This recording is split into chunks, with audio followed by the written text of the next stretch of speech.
Alright, welcome back, people. As a little bit of background, I been playing PSO2 since PSO2 NGS since closed beta. I also went back to playing PSO2 base to cover all the stories. And today we have the Chapter 6 Part 2 update. The last update, I think, was right around version 2, when the creative space was introduced.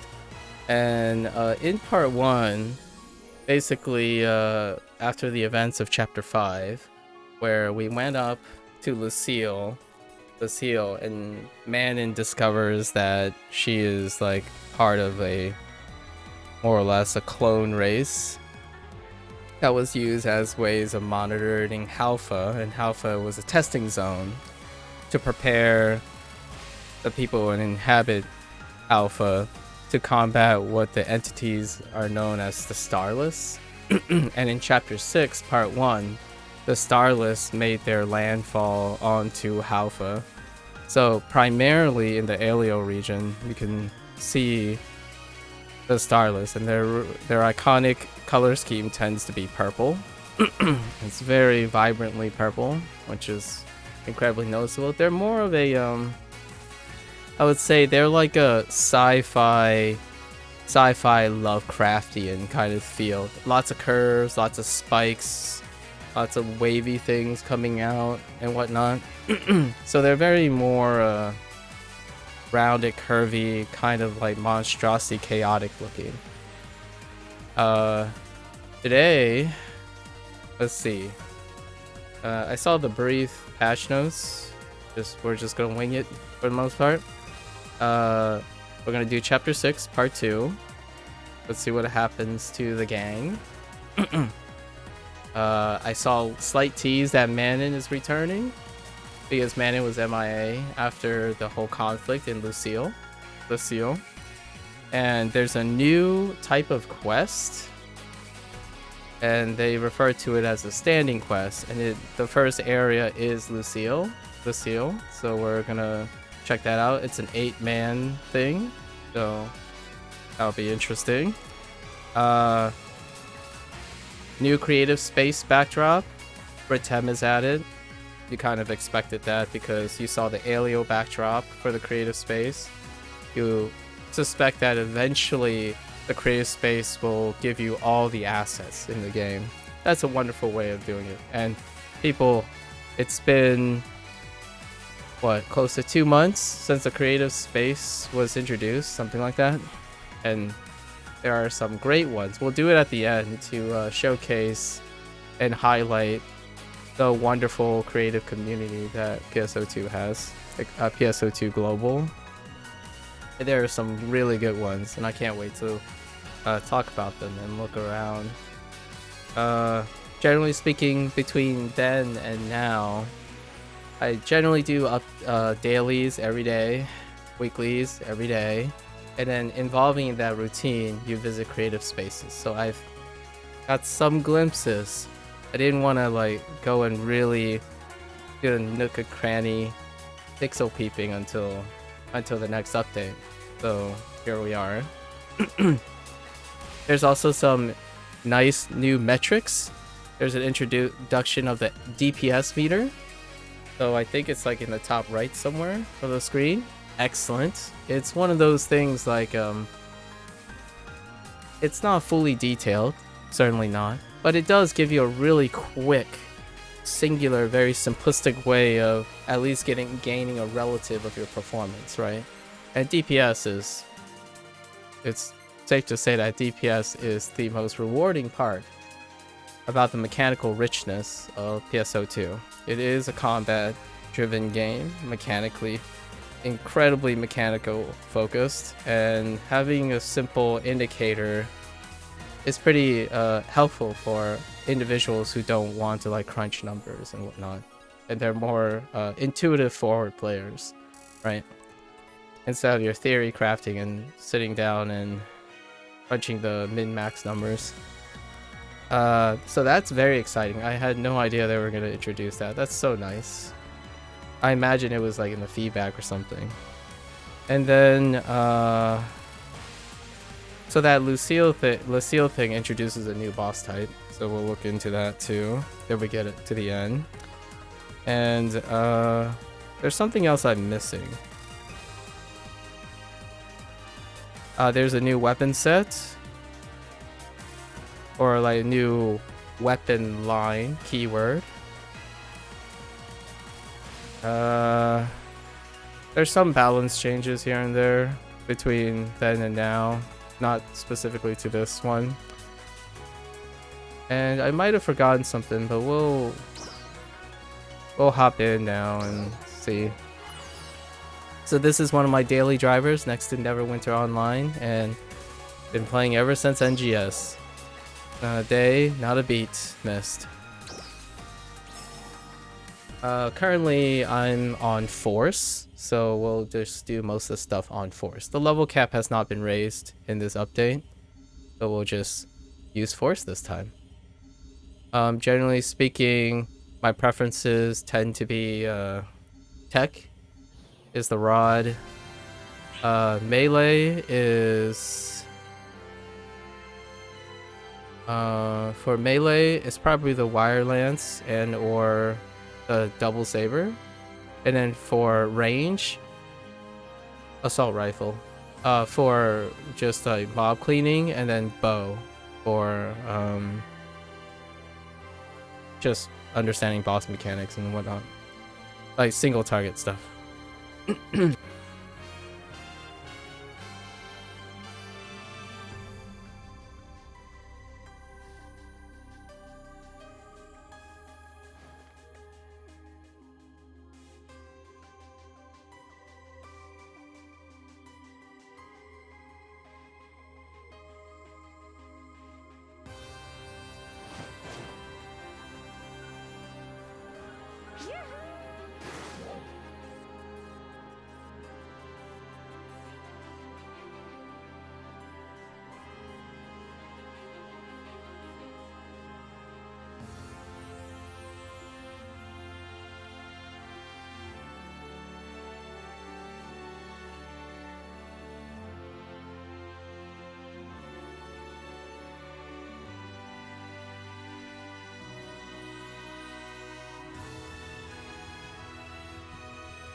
Oh no, how long was I muted?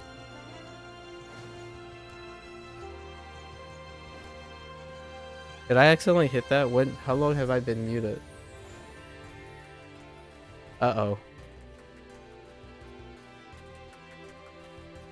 Was I muted when you... in 2 minutes? Okay, I don't remember hitting this by accident. Oh no. Okay, well, okay. Okay, so let's review again. Quickly, since I constantly somehow always hit this button every once in a while. So, I've been playing PSO2 NGS since closed beta. I went back to play PSO2 base, right? After NGS launch at some point. So today is the update, the Chapter 6 Part 2 update for PSO2 NGS. And the last time, between then and now, the last update, we concluded Chapter 5. And at the end of Chapter 5, we got the big twist where Lucille, the big floating object in the top of in Alpha, right? Can I even see it here? Yeah, Lucille right up there. Turns out it's a data collecting center that produced dolls and synthesized, and it's occupied by drones that were like one of the main characters in this game called Manon. Her name is Manon, and they operate and collect data to condition and challenge the inhabitants of Alpha in prep of imminent doom of the arrival of this class of unknown entities called Starless, right? And we challenged the creator and banished him. Maybe even he disappeared. I don't think he's gone. I keep forgetting his name, but it's in the previous game. It's only mentioned like a few times, so I can't really remember at the moment. So then in Chapter 6, Part 1, the last update to the story, Starless makes their fall. So now Starless appears in Alio on Alpha, and Manon's MIA for the time being. She's like recovering, or she's being detained. Something about that. She's like, the reason why I'm mentioning that is in Chapter 6, Part 2, I saw a little tease. Manon's gonna come back and be part of the cast again, which is great. And in this update, we also have a new quest type called Standing Quest, which the first Standing Quest is in Lucille, so that location up there. And when I logged in before we started today, and the first thing that pops up is, you collect your tickets, you get your mail stuff, but you also get a message from Archie. Archie is the one that handles the creative space. So she introduced that you can put a backdrop Retem onto your creative space, so not just Alio. And then the Alliance space. So Alliance has creative spaces as well now. And also outside the outside of that message, Ran informs us that Crawford wants us to go to the command center. So we're about to head to the command center. That's where the new Chapter 6 Part 2 happens. And as well, Rand follows up with explaining what testing survey areas are, which is where the standing quests are going to be listed. So I imagine there's going to be multiple types, but it's technically a new type of quest. And Lucille is the first one. It's an 8-person thing. It's timed, and it looks pretty fun.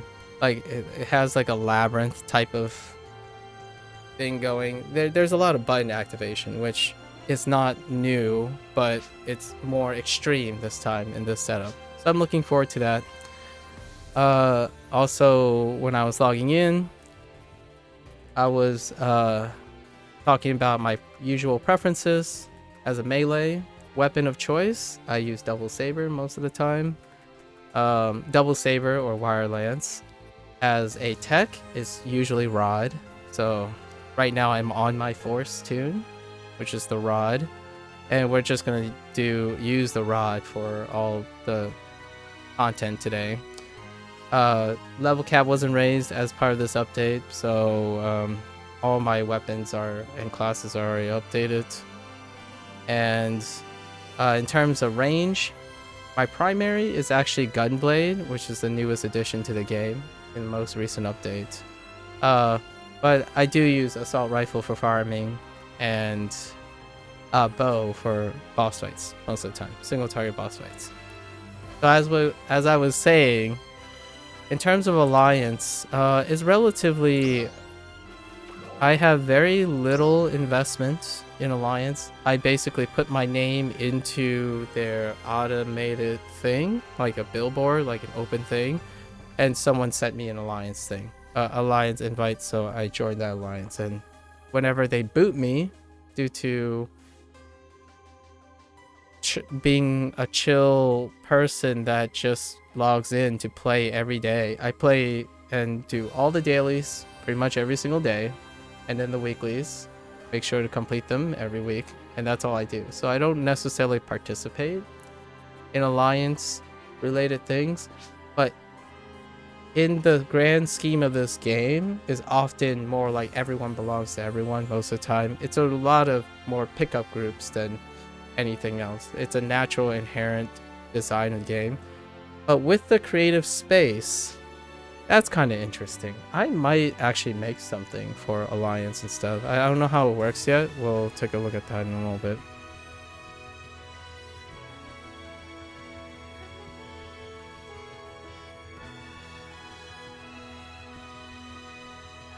Okay, I think that's a review of like the first 10 minutes of me basically talking to a muted mic.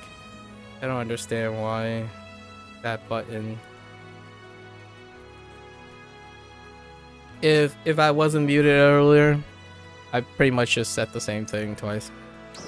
Thanks, Kragus. Alright, so we checked. We had campaign, like compensation, which is fine. And then I haven't seen this bulletin board yet, so that's kind of neat. Whoops, I almost hit the wrong thing. Let's look at the random challenge records. I do this on a weekly basis after reset. So we have to do Halfia Lake board. This might be a new track. I don't actually know if I did the Halfia Lake board track at all. Yeah, thankfully you caught it early because holy heck. 10 minutes is still quite a lot already. One time, because of Windows update, my mic was muted, and it was 30 minutes until I found out that I was muted, and it was difficult to... It happens a lot. Or it happens more than I would like to. You know what would be a dream OBS feature? If my mic is muted, it would have a display in game or in the app that I have, like at the top. It would blink if the mic is being triggered, but there's no audio output. That'd be kind of a nice feature. There's probably a plugin that someone made on top of OBS source, but I'll have to look into that. It happens like once every 4 months or something, where I become a little not on top of things. I'm slightly under the weather when it comes to my slowly recovering a little from my weekend away. All right, let's look at titles. Quest. Oh, here it is. The Lucio Exploration. So there's surveys, and there are 2 diffs, I'm guessing, of it. Oh, there's completing and just clearing. Oh, I guess you can clear without beating the boss in it. Oh, okay. I see, Gragas. Because, like, if you have an application, yeah, it would be nice to have a blinker in the active application, whichever it is, like a universal blinker. And then sometimes I actually hit the button. So that's okay. Enough about that. Next step, so this is chapter 6, part 2. It doesn't actually say part 2, interestingly enough.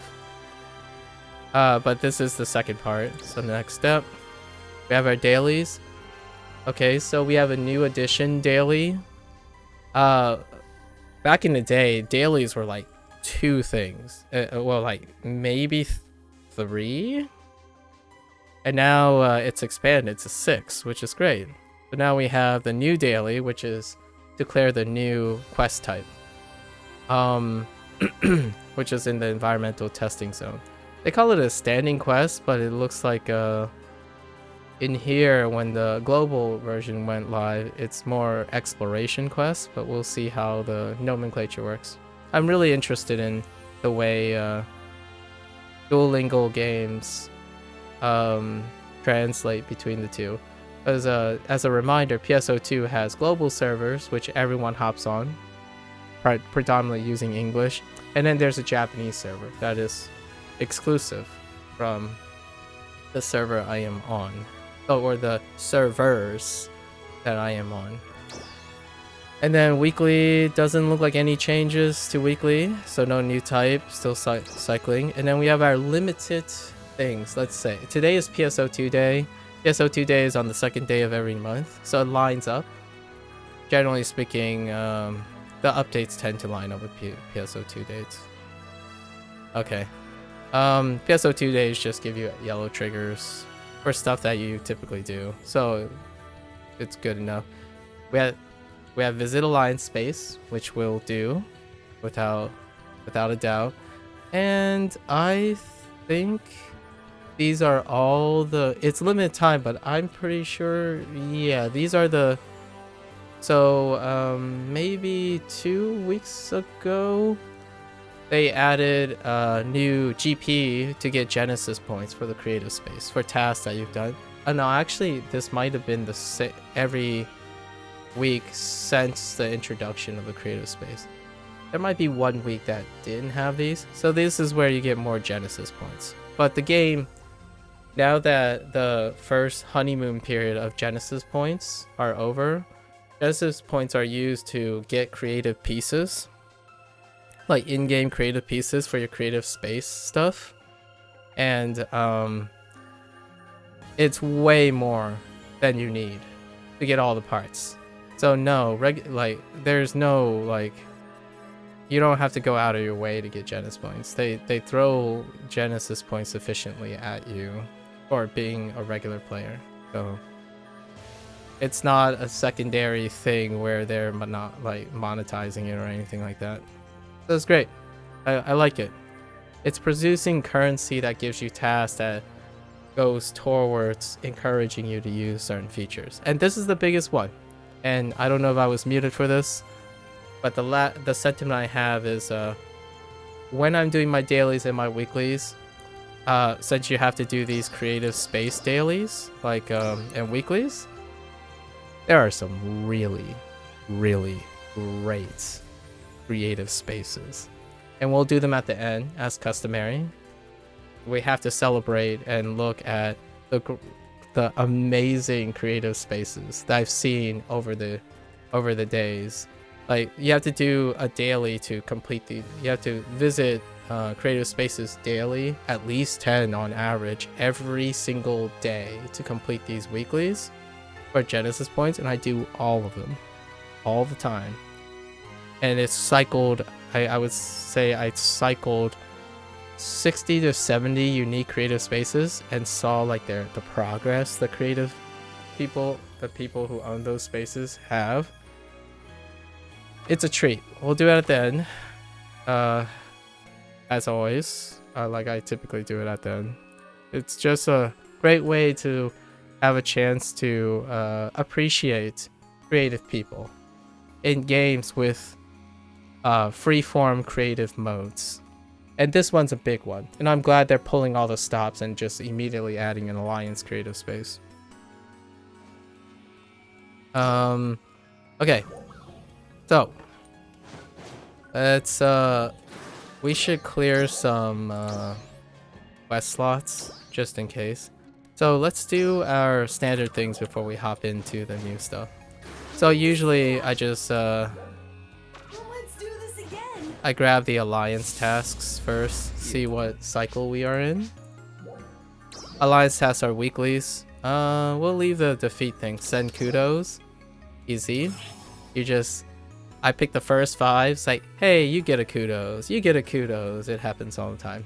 Okay, and then Stia capsules? Sure. Okay. We can probably get this done quick. Getting rid of Dread. That might take a while. Board type race. We'll combine some stuff. I don't do urgent and purple triggers. It's not necessary to do all these to get enough alliance badges. So I typically don't do these two because I play when I can throughout the day. And I can't line up with urgent quests guaranteed like 3 times a week. And then purple triggers. I just hoard purple triggers. It's alright. One day there'll be an event with purple triggers which will stack with this. That'd be a great little thing. Like have a purple trigger daily or weekly that incentivize triggering this and double stacking. Double stacking quests is a great feeling when it comes to live service games. Urgent Quest does do double stack with the daily urgent quests, but again, because of the scheduling of urgent quests, I can't meet this. So I typically don't pick these up. When you're not a premium player, which I am not, I do not have the resources to maintain a premium thing, you have 20 slots. So I typically don't take these because it takes up slots. So we can forge, that's easy enough. Okay, we can do all these. So let's do our upkeep first. So we have 5 slots left, right? Try not to die. And I just pick, I typically, the first reset day, I typically pick the first, top order, grab the gathering stuff, and quickly do the gathering stuff first. So, past this, I typically just go here. Kill 2 birds, 1 stone. Get the Stia foraging. And every time on dailies, they cycle between regions. So today is the daily region is Stia, which is here. So we just bop these things. Oh, I forgot to send kudos. Whoops. It's fine.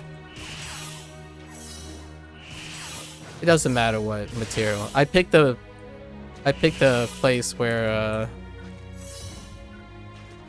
minimum travel time to get the credit. Yeah, so we're done with minerals. Right.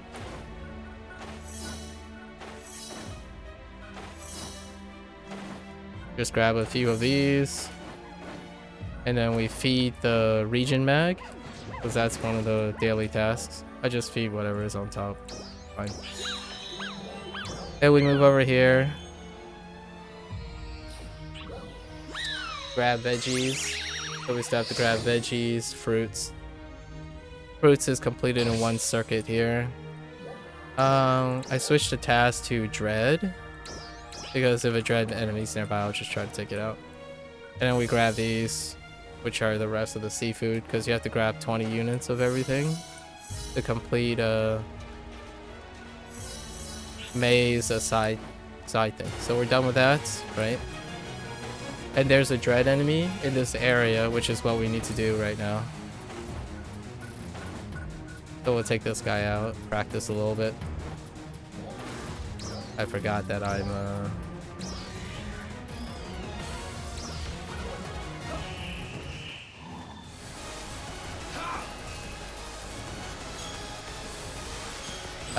on course.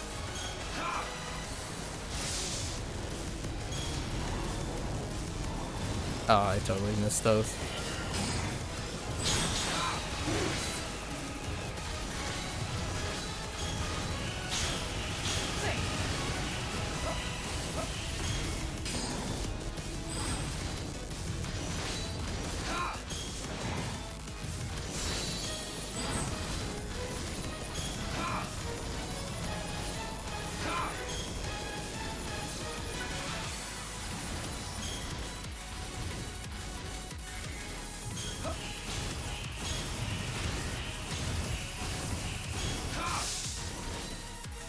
I do enjoy playing Force a lot. Just because of how you're always micromanaging element types.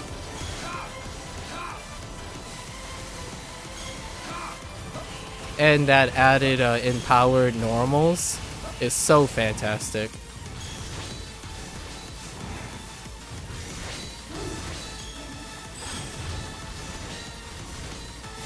Oops. That was my bad. Forgot it shoots a laser.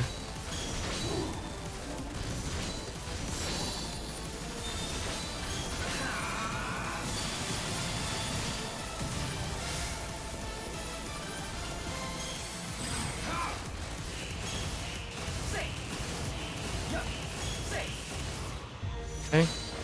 That's one. We need to take down 2 more, but let's go collect our fruit.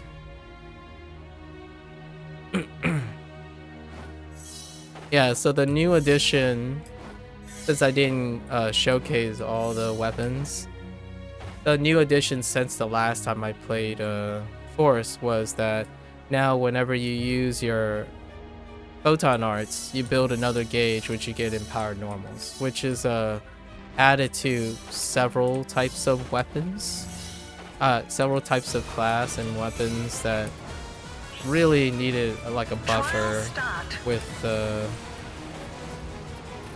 when you have downtime, gathering more photon points, PP, right? Alright, so here's another guy, let's try it. Not really try it, we gotta take this guy down for the credit.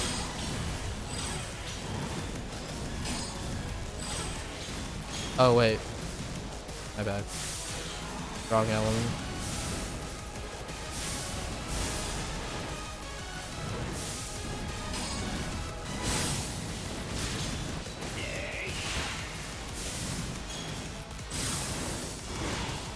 Thank you.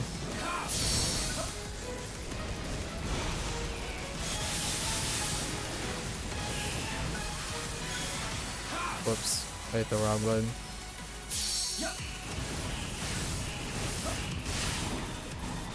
How did I miss that opening?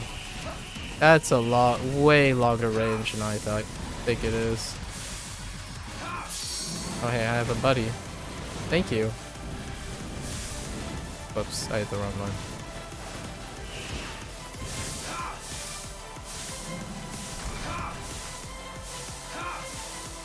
Success.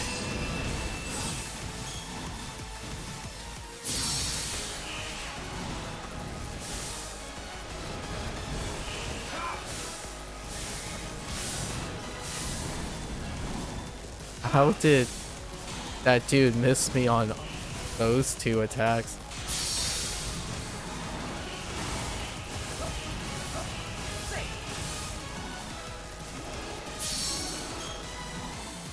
Whoops.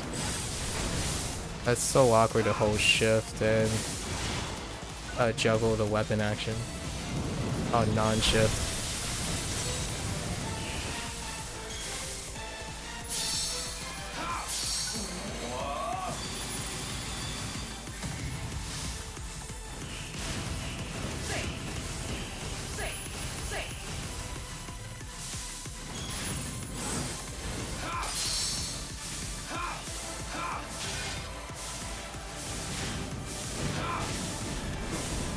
Whoops.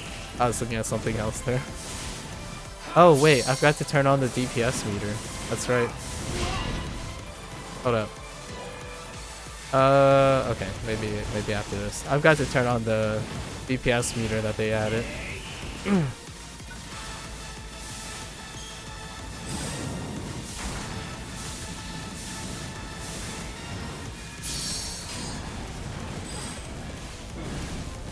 What the?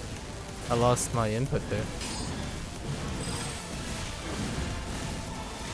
Yep, I'm having trouble juggling shift without the weapon action on my shift, so that's something I'll have to consider.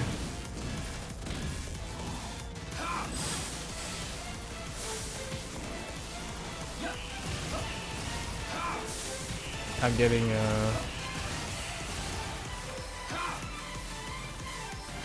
I'm hitting so many wrong buttons right now. It's fine. Yeah, it's actually kind of hard to hold shift, then let go of shift, do weapon action, then shift right tap again. That's actually not that great. Hang on. System is under option. Gameplay?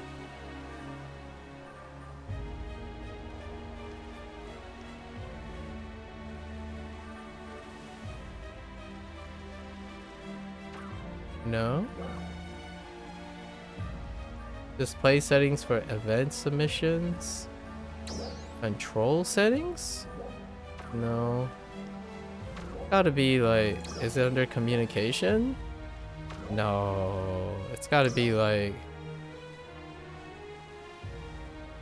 what the heck is vital gauge design? Oh, that's the backdrop. That's right, they added little backdrops to our stats thing. Oh, I like this. This thing right down here. That's right, that's another feature.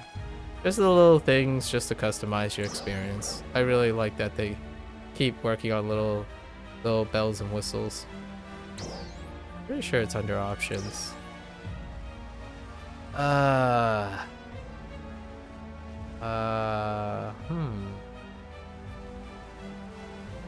Combat guide? No.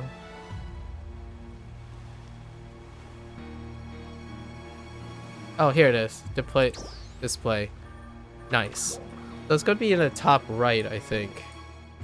When you hit something. Let's find out.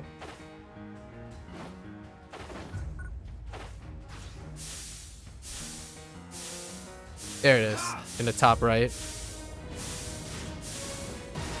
Yeah, I was as I was mentioning while I muted myself earlier. It's a nice simplified way of giving some relative, like a standardized relative for those people who aren't into like the nitty-gritty theory crafting and the min-maxing theoretically on performance.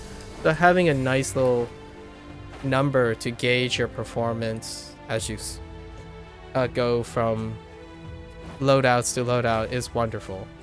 I think is a great accessibility tool. And it was probably a result of like surveys or something, because it's a very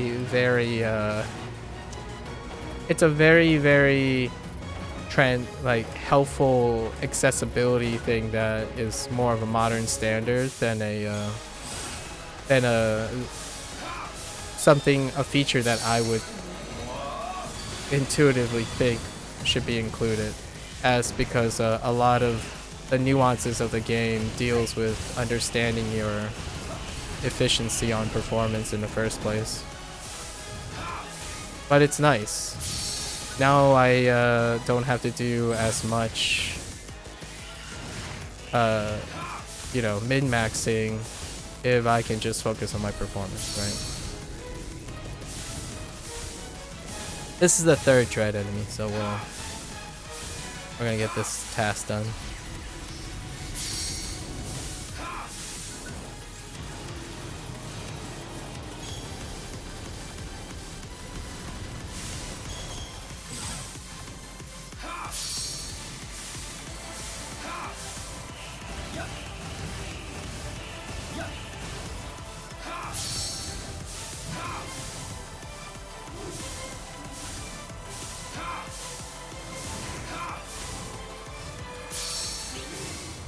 There we go. Okay, so we've got that out of the way. We cleared a few slots. Now we veggies. We'll just go here. This is a quick veggie patch. Just getting de-rusted from like waking up and running. And killing dread enemies kind of help us with a capsule. Alright, so we're done with veggies. And then we have to go and do the capsule collection. I didn't pick up any caps. Oh. That's because it's at the power plant. So let's go to the power plant, collect 5 capsules. We're getting our dailies and weeklies going and out of the way for the day. I like to warm up with that. Right, we gotta consume a quick food. I just consume whatever's at the top. I have a lot of resources, so. Okay. Now we have to just kick the crap out of whatever we see. We might as well, actually, before we do that.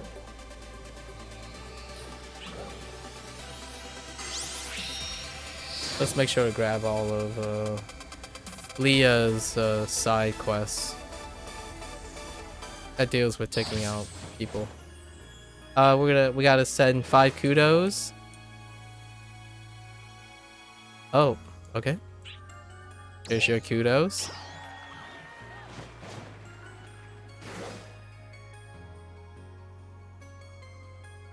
Kind of red. Your face is very red. Here's your kudos. There's someone named Cat over here. Hello there, Cat. Then kudos. Gotta find 2 more. Alright. Luck. Loose. Luck. There you go. You seem a little tired. Here's some kudos. Alright. There you go. We're sending kudos to 5 random strangers. And we already picked up all the lines, so. So now we freed up some slots. So let's just grab all of these. I forgot to grab the dread enemy, it's fine.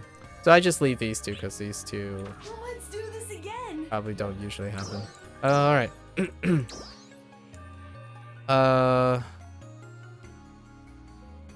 Oh. That's different. Okay, so I misspoken. Usually... Oh, no. Okay, so today is Alia region. I must have misread it. I thought it was Stia's region. I really thought it was Stia's region. Anyways. It's fine. At least I looked. So, yeah, let's, now we're in the... Oh, good thing I looked. Anyways, let's go back in. We gotta do this. This takes a while. So let's go to the plants. Capsules don't...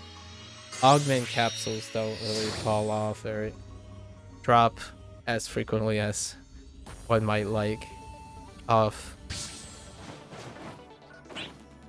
the peeps. But let's see how long this takes. This place is pretty populated though. Trial start. I was in range of that? What the heck? Oops.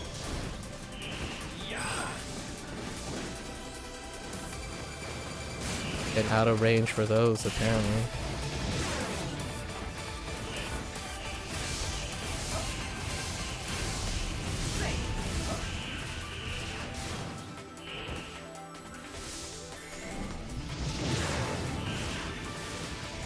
I kind of don't want to have to take that guy out, but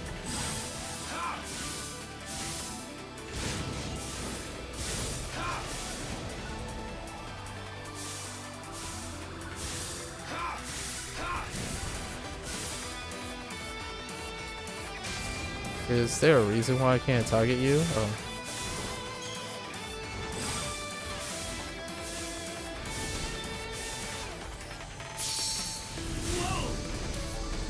I thought I got greedy. I thought I had enough time. Shouldn't be getting hit like that.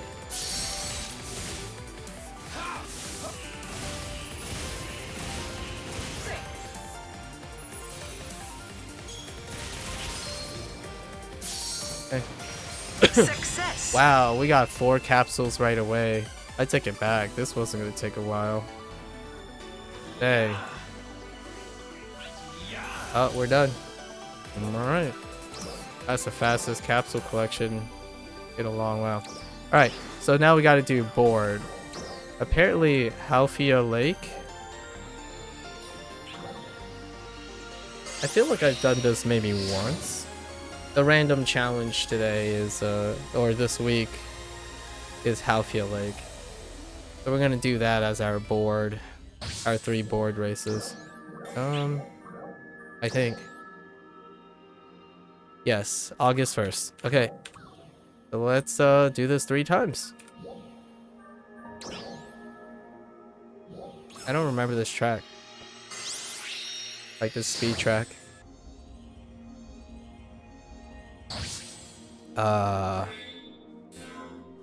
Nope.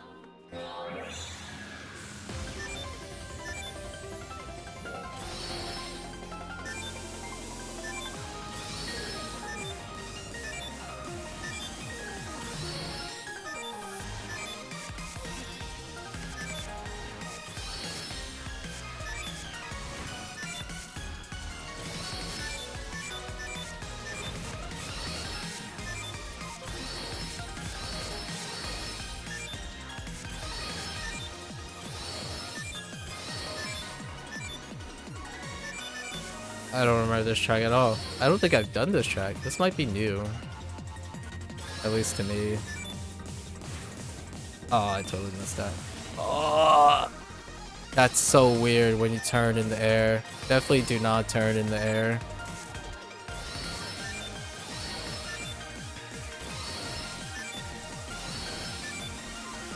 Oops, that was a jump.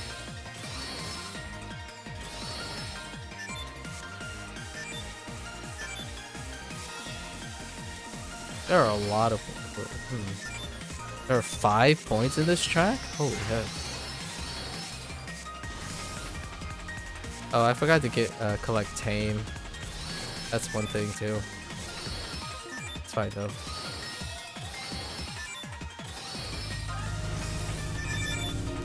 That was satisfying. Are you serious? You can miss that jump? What?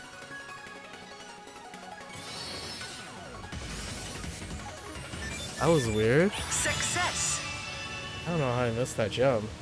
Got like 0 procs off that. That's a pretty good track. Alright, let's try again. There's no like questionable bumpy space. I don't know how to describe it, but when you have those blue platforms that they have. Oh no, it's not automatic. Yeah, you have to hit at the spot of yeah, you have to hit spacebar. And those blue platforms, they have bumpy space, which I don't know how to describe it other than they're not completely flat. So you can like miss jump and get bumped off. Like your jump would not register if you land on a bumpy space. That's... I know it's not very descript, but it's not, it doesn't happen on this track, so that's kind of nice.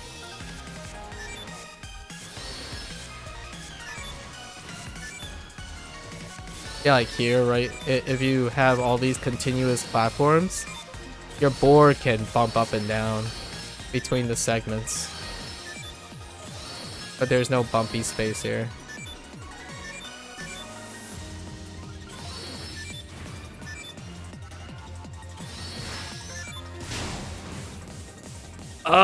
Oh my gosh, yeah. That is way too weird. You can't rotate in air. Do not do that. You have no feedback on what direction you're landing.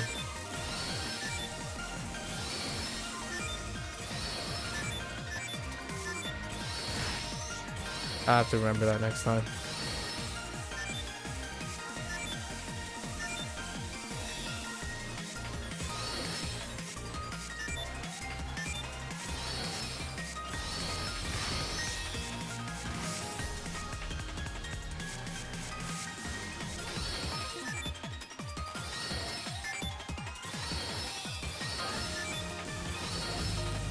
This jump is pretty dang satisfying.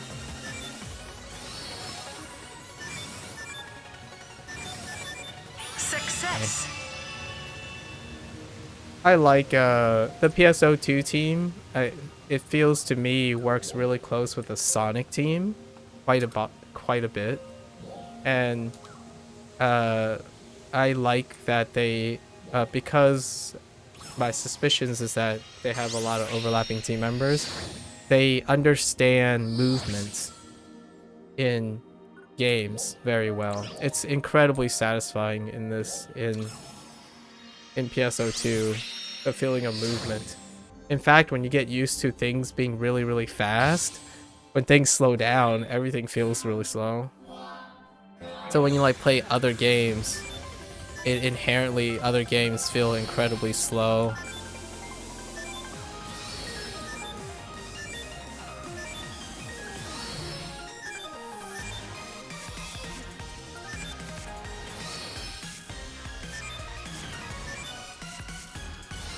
Third time's the charm? Then maybe no hiccups?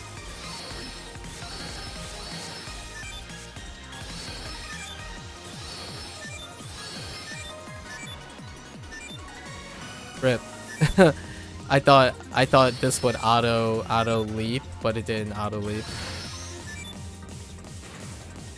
I still can't get my bearings on that jump. It's a little weird. I have too much momentum going into it.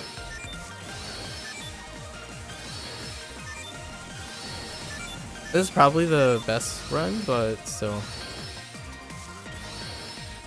It's a nice way to look at what the PSO2 team, the environments the PSO2 team can make with such... It's not a really all that great of an engine, and it's kind of like the RGG team. Their engine doesn't do a lot of things, but they certainly know how to use the tools that they have to make a nice looking, pleasing aesthetic choices. Success. Yeah, that's definitely the highest score we got. Alright, so we finished that. I think I haven't done this track at all, so interesting.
Trial start.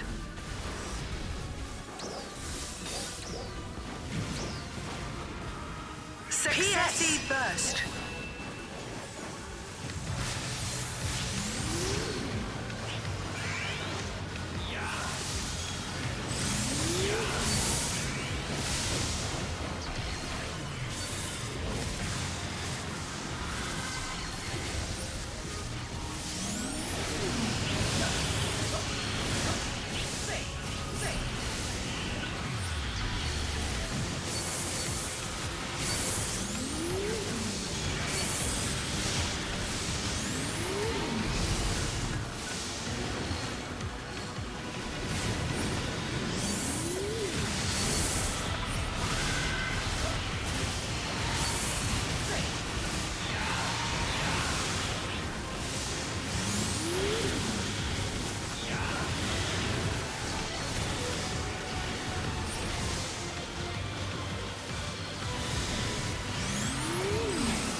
PSE Climax.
Good to see you. I was reading that Lacelan report. It made me want to look to the sky. Would you mind lending me an ear as I get my thoughts together? Resurgent ARCS members were born to research and develop ARCs and alls.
That's it.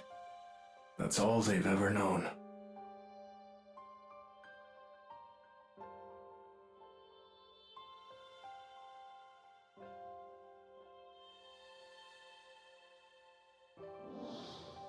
And the result of this ARC's development plan they were working on was us.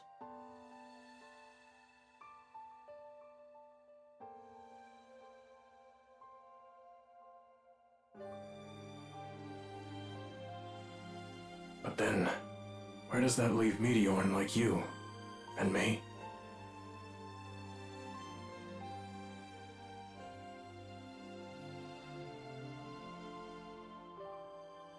Sorry, I just muted myself again. How did that happen? And Meteorn. So, Meteorn is the term given to the people that land on this planet, which is you and him and some special people who can command photon energy. So that's the deep cut here.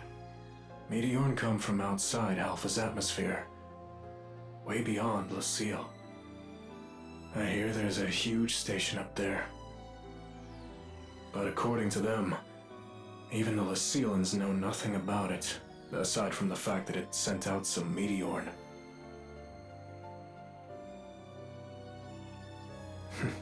Seems like the people of Alpha came up with the word Meteorn in the first place. The Lucilleans called us first generation, second generation, and so on.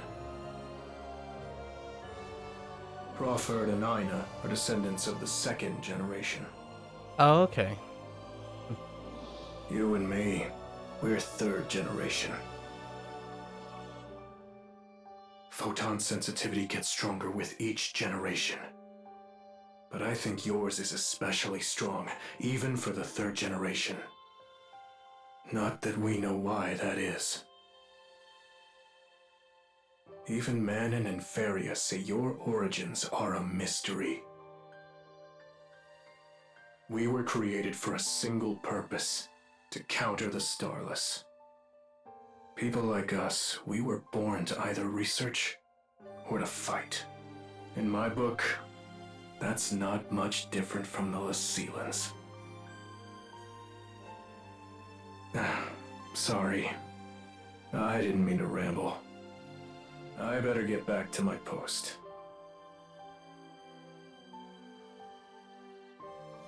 Oh yeah, that's just kind of the Dozer is highlighting the fallout of all the characters coming to realize that they're part of a bigger experiment that was conducted from Lucille right there. And we're about to meet Manon again, I guess, because she's one of the resurgent arcs. Although they're insisting that someone is giving like generating Metreons, but they're coming from outside of Alpha. I feel like the biggest twist that's probably gonna happen, or like a possible twist, is that the Metreons are Starless. Like, Starless and the Metreons' origins come from the same place. It's just that on the one hand, the Starless become like a malicious, like assimilating group, and then just so happens that the Metreons had a different setting, like a different condition, and causes them to be at odds with each other. But I think the only like a very reasonable, like anime-ish twist would be that the source produced them to create balance, right? Starless do a certain thing and the Metreons are produced to do the opposite, and then it's like an endless struggle or something. The reason why I say that's a likely storyline here is PSO2 base tends to have these type of balance, universal balance type of themes. We'll see though. I don't understand how the generational thing works though. I guess it's whenever they apparently maybe they land by waves, so perhaps you'll meet a new character that's part of the fourth generation and you see how, from the perspective of someone who already landed in Halfia or Halfa. It's getting a little bit more interesting, I would say. It hasn't the first like setup of this story, chapter 1 through 5. It wasn't until chapter 5 when it stopped being expositional, like here's more places, here's more introduction. So the whole chapter, the whole first section, the chapter 1 through 5, was just to introduce what Halfa is, so all the different regions. So like chapter 1, Red Tam is chapter 2, chapter 3 is Pavaris, and then chapter 4 is Stia, and in chapter 5 was Lucille, which they reveal that this is the whole thing. So now that you're done with like the exposition, why you're here, like all these things and what the mysteries are, they constantly hinted at mysteries, but rarely did any bigger scheme come in until chapter 5. So now chapter 6 is inherently interesting. It's just setting up intrigue and mystery, which is a big investment. It's kind of tough when it feels like you're just being introduced, but you know, friendships and tragedies. And Aina, let's see what Aina's doing. Then what about Zephedo?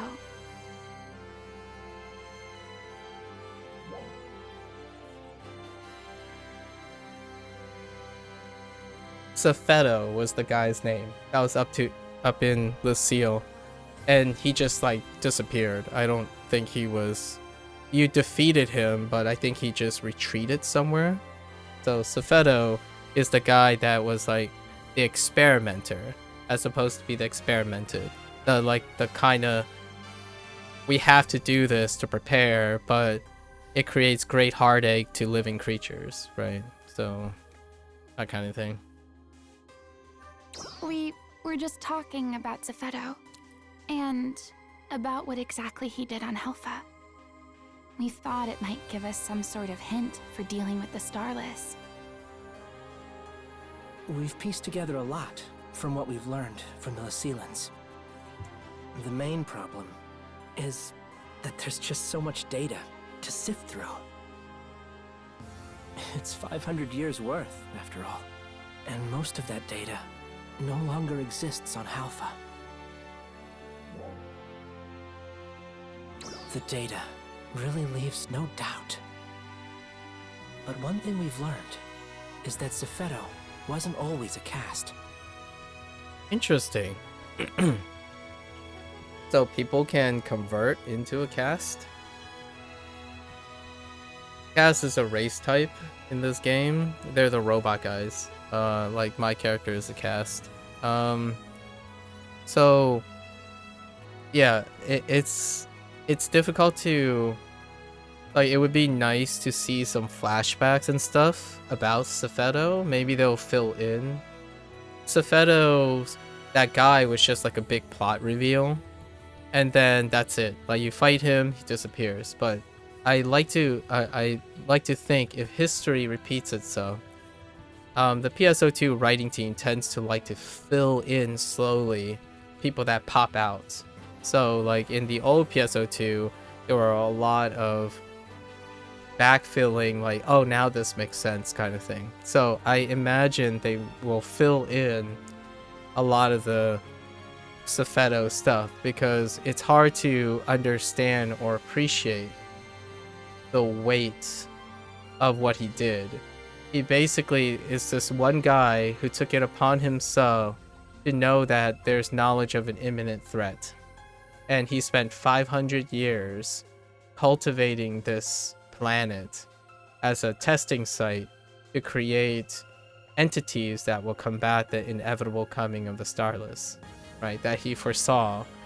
And when you're playing the experimented, like the kind of the moral high ground, it's hard to appreciate what it feels like to be a person who in isolation did it for like 10 times the length of the existence of your character.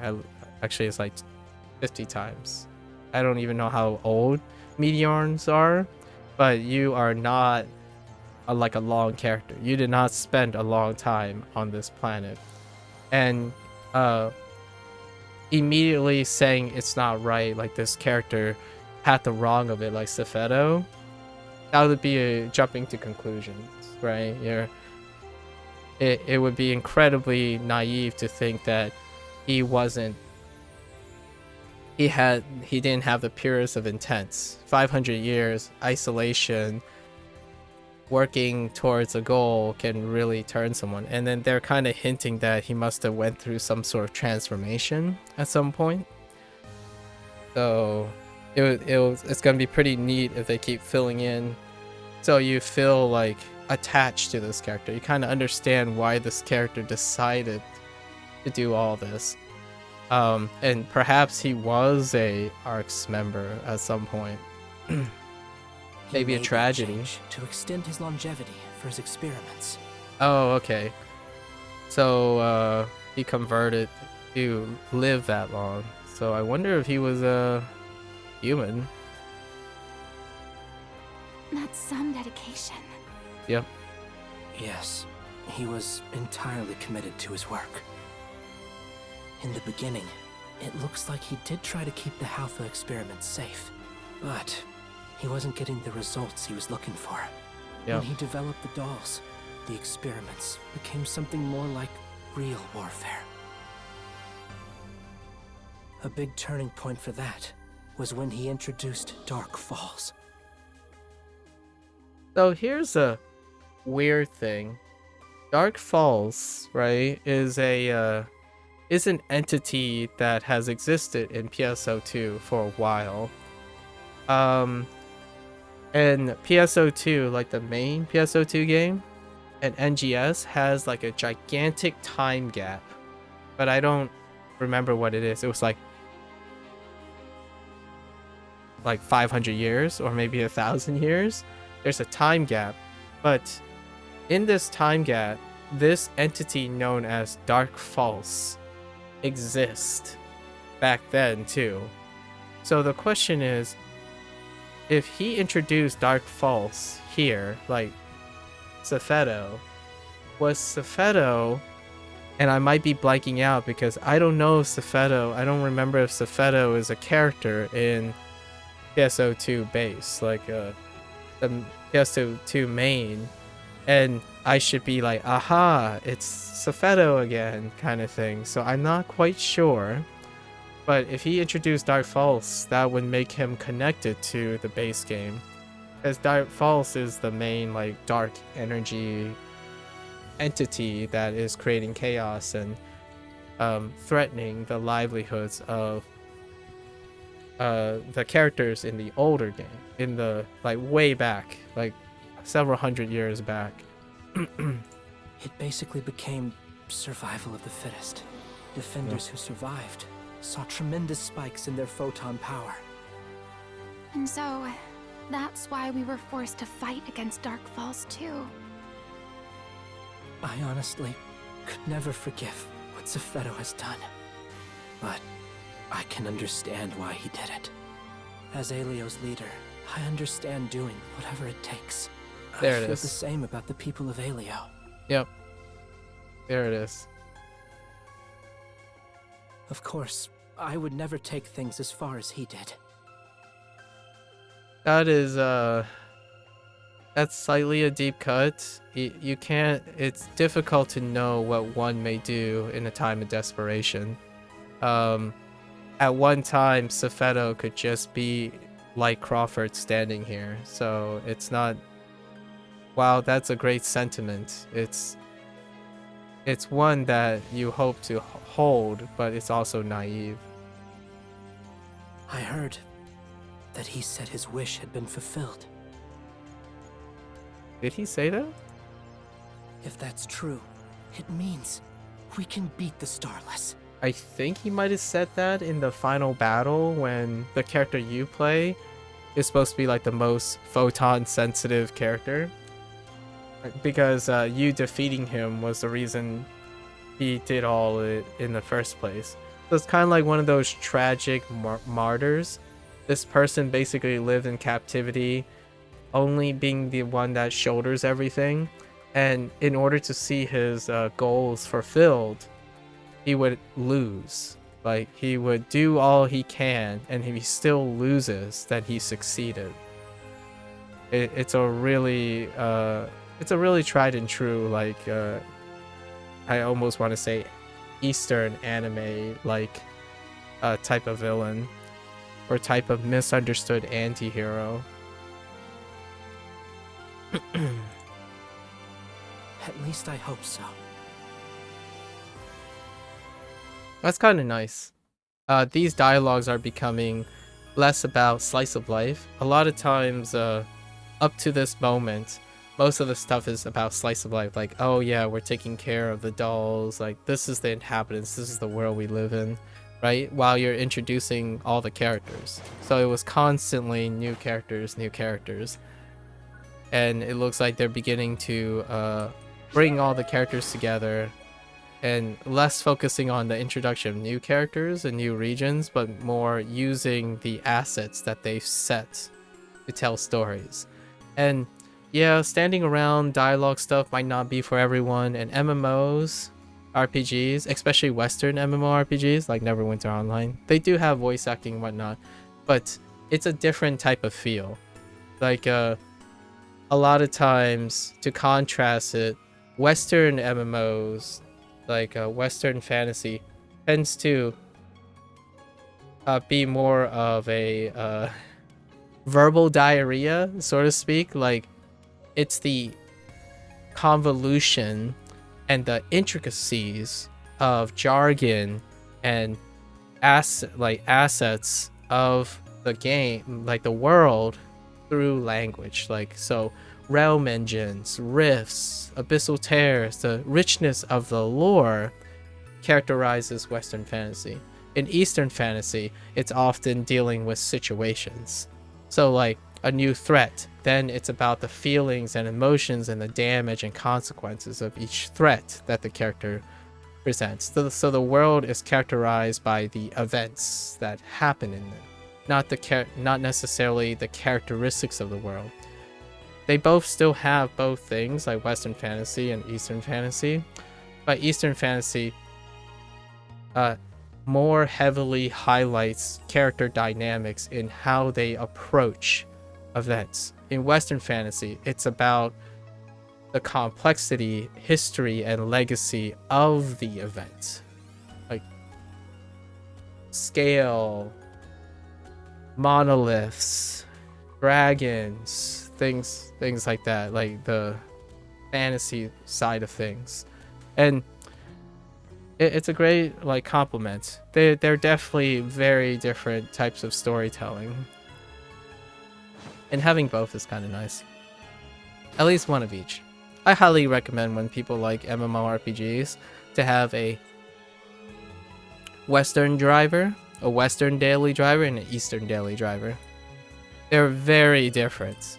I mean, I recommend it, but I can tell you from experience, being someone who is multicultural and dab in both, rarely do people who like Western fantasy ever touch an Eastern fantasy game. And whenever it's Eastern fantasy, rarely touch a Western fantasy. There's such a contrast and conflict of interest in stylization, visualization, music, and even storytelling and characterization that it can be very jarring to be. It's not necessarily antagonistic to each other, like they're not conflicting with each other. It's substantially different that MMO people tend to be players of consistency or like comfort. So when you go from an Eastern to a Western, they're so dramatically different. They're like design language, their mechanical language, and how they do stats, upgrades, and even both mechanically and creatively, they're so substantially different that relearning or even doing something different is alien and uncomforting enough that the barrier is too high. For me, that's normal. I live between two cultures, right? So to me, that is my norm. If I only stuck with one, it feels like I'm missing something. So this, having both of these is great. All right, just a little about myself, I suppose. Now we're going downstairs, starting chapter 6, part 2. It's called The Next Step. Thank you all for coming. We have the leaders. Today, I'd like to discuss our surveys of Halpha's various regions. Specifically, how we might better leverage them against the dolls and the starless. Is there something wrong with how we're doing them? Well, there's no problem with the intel, but our methods have been uncoordinated and frankly, inefficient. Which is why I've begun the formation of a joint research team. A fine idea. But every team needs a leader, yes? Who will that be? That's a good question. But before I address it, I'd first like to talk about one of our research team members from Alio. Huh? Manon. Oh, okay. Manon's back. Yes, I guess you could say that. She and I discussed it, and came to an agreement. So, does that mean she's free now? That's right. I'll need her to give me updates, but otherwise, it's business as usual. Awesome. Would it be alright if we helped out with her research too? The three of us should be together, right? Unfortunately, I'll need you two to focus on your own duties. What? What? I'll need you to lean into your role as our guardian against the Starless. And Aina, I'll need you to look after our new trainees. Then I'll do it. I'll lead that research team. Glenn? I've handed over combat command to Kanui anyway. Interesting. I've got nothing but time on my hands. I'll take care of Manon too. It would be a tremendous help. Let me know if you get any other volunteers. Will do. Guess I will be the only one. Aina, probably need your help occasionally. I'll be counting on you. Glenn. But in the meantime, just handle whatever Crawford needs you to do. You bear the weight of Ark's future on your shoulders now. Yeah, I know. Are we done here? We'll figure out the details once we get the team together. Right. We'll decide the particulars of an action plan later.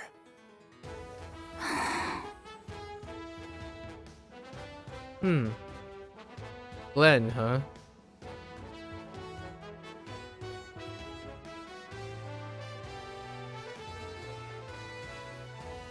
Do we get to see Manon? I saw a screenshot of her.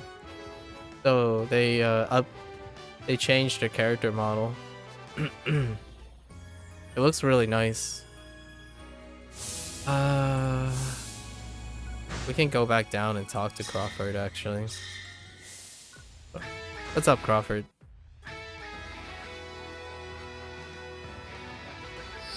Oh, hey, there she is. Oh, hello. You came at just the right time. I like her new color scheme too. I'm a big fan of black, green, white. Do you have a minute to talk? Faria here was. Oh just no, telling sorry, me that's more Faria. about the Starless. Oh yeah, that's right. That's my bad. Manon is related to Faria. Faria is the girl that when you went up to Lucille in chapter 5, you bumped into her. Or actually, no, you didn't meet her at Lucille. She came down to help you infiltrate Lucille and she's the one that tells you that about Manon, like what Manon really is, and she was the link between getting to Cefeto and being out in the cold. So she spilled the beans, more or less. So far, it's been familiar information. But any scrap of info at this point helps a great deal. I thought it might be a good idea to share it with you, our guardian. Is there anything in particular you would like to know about the Starless? That's right. Crawford, I guess ceremoniously gave you a title as the Guardian. Whatever that means. The Starless first started showing up approximately 500 years ago. Oh. Wait. So I guess they were in existence 500 years ago, known where they are, but they didn't arrive until now? In They suddenly Alpha? appeared from outside of human space and began attacking without provocation.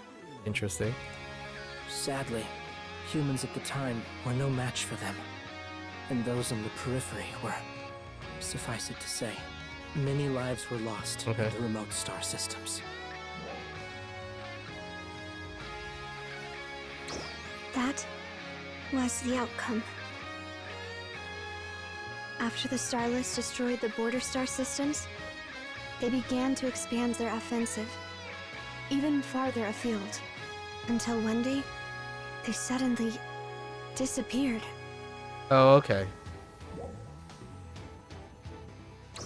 Good question. That's what people at the time suspected. They even carried out a large-scale search. So, I'm not quite clear if... Man, I really need to check my timeline between the two. I don't know if the Starless is at all connected to the MSO2 base story. But despite their best efforts, they couldn't find so much as a trace of them. Indeed, there was no evidence of retreat, nor any indication that they were in hiding. It seems as though the Starless simply vanished without a trace. Right? Regardless, the fact remains that they attacked without warning and killed billions of people. Some people saw that as reason enough to take action. And so, Resurgent Arcs was formed. But that's a long story, in and of itself. Why don't we take a little break for now? We can continue again, when you're ready. You only said a few things. I guess we'll find out later. Oh wait. Oh. Okay, let's continue. Let's get started then. People were traumatized by the Starless attack 500 years ago. Some of those people formed what would go on to become Resurgent Arcs. Right. That much we've covered already, right? Can you continue, Feria? Yes. Resistance to the Starless threat developed and manifested in various ways. Cefeto was part of one such resistance movement. Okay. He had also participated in the war against the Starless. Okay. Cefeto was concerned about the decline in military capability and photon power at the time. After the end of a great war 1,000 years earlier, there was a long period of peace. So was that the end of PSO2? So there was no need to focus on the military. It's believed that the decline in photon power was related to the lack of combat. Cefeto began to study the most powerful unit in that ancient Great War to see if he could find some way to counter the Starless. Okay. That unit was Arcs. His goal was to restore it to its former power. And so began Resurgent Arcs. Yeah, probably.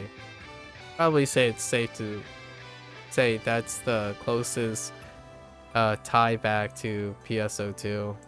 Zephedo claimed that the odds of the Starless reappearing in the next 500 years were high.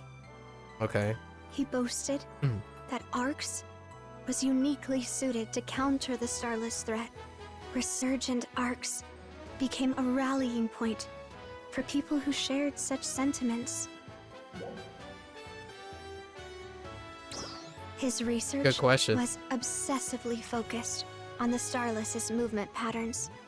There are significant space-time fluctuations which Alright, occur fair at enough. certain intervals. Among them, some are large, and others are small. The one 500 years ago was small.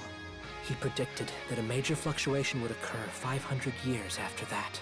And that brings us to the current emergence of the Starless. Alright. The exact causal relationship between these two events is not well understood. I'm not sure if 2 points constitutes a causal relationship, but fair enough. Or at least, not by the Lucilans anyway.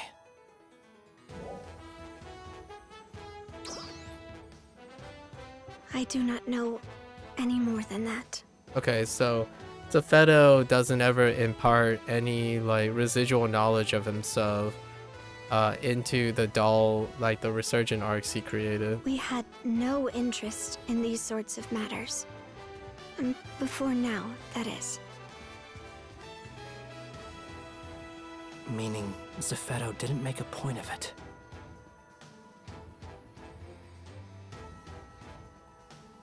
Or perhaps deliberately wanted to hide it. We may find more answers in Lucille's core. Can I trust you to continue helping us with our investigation, Feria? Yes. Alright.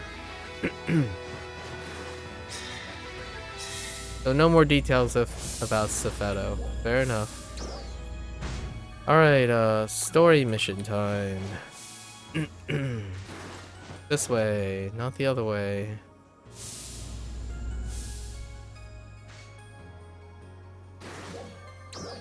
Okay, so let's put our tracker onto...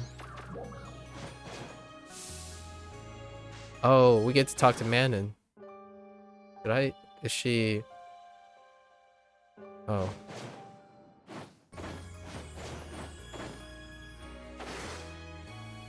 And then Manon's got a new look. I like it. Manon! Oh, okay, so yellow. I know. Fair enough. Cyberpunk yellow And you, too. with a bit of blue splash. I'm so glad we finally found you. Yeah. She looks What's with the outfit? quite more youthful. Crawford gave it to me. That's The cute. old one was from Resurgent Arc, so... Gotcha. Huh? You mean it?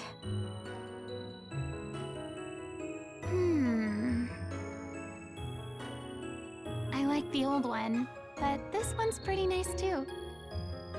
Thank you. Are you free right now? We've got so much to talk about. I know, you're such a I suck up. guess we do. But I can't right now. Glenn wants to talk to me about the new research team we're forming. Oh, right. We volunteered to help out with that too, but he wouldn't let us. You two have your own duties to attend to, right? It's probably best if you focus on those. Okay. But, Manon, will you be alright by yourself? Yeah. I guess so. She looks very trendy now. Her old look was very conservative.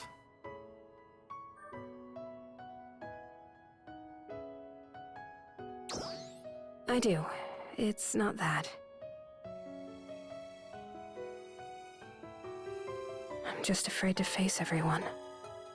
What I did to the people of Helfa was absolutely unpardonable. I mean, Don't say that. Not, It wasn't your fault. yeah, I mean, it really wasn't. Everyone still considers you a friend. Even if that's true, it doesn't change what I did. I don't know if I can ever make up for it. Or what to do with all my guilt. I was more a fan of her green color scheme, though. Yellow is pretty alright. I'm a little partial to green. I know. But I can't help it. There you are, man. There's Glenn. Glenn, Right on I'm time. sorry. I'll get going. You know where it is? Yeah. Glenn is the gung-ho, tough love kind of guy. Like, Hey, tough it out Glenn, kind of guy with a heart is of she gold. always like this lately? I think she's still trying to feel the situation out. Some people still don't trust her, you know? But what about all she's done for Alpha?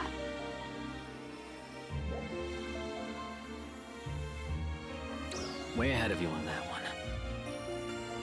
Look, I have my own feelings on the matter. But I can't deny how much you three have helped. I'll take care of everything. Don't worry.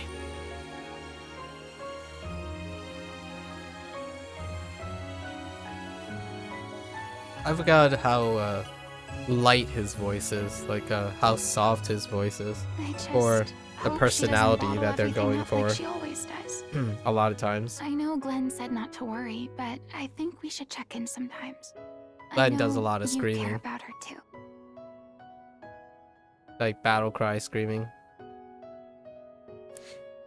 But when he's like normal talking, he sounds like a delicate soul. Alright. So do we check on Manon? There's Ilma. Huh. What's Ilma doing there?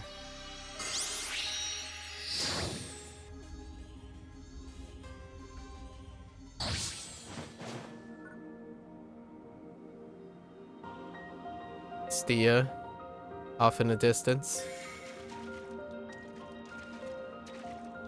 You know, for the longest time, I really thought they were gonna put something here. They still haven't placed anything here. There is a urgent quest in this area, but and some events that happen in this area. Really thought this was gonna be like some sort of underground thing. It never happened. Alright, let's go,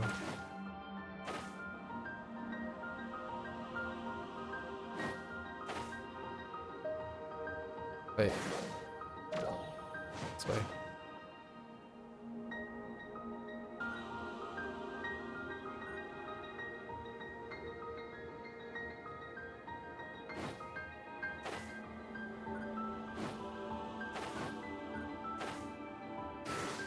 Well, what the...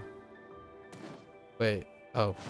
What's up, Ilma? Hey, Oh, there hey. you are. Hey, Dozer's here too. Yeah, our research is coming along little by little. We were just talking about it. Why don't you join our conversation? Alright. Feria was talking about it before. Halpha is controlled from Lucille. Uh-huh. I mean, they were even controlling the weather from there. Certainly. Wind, rain, snow. All of it was being manipulated. Right down to the temperature and humidity. I can't believe they had that level of control. I knew the whole Right? time. I'm shocked too.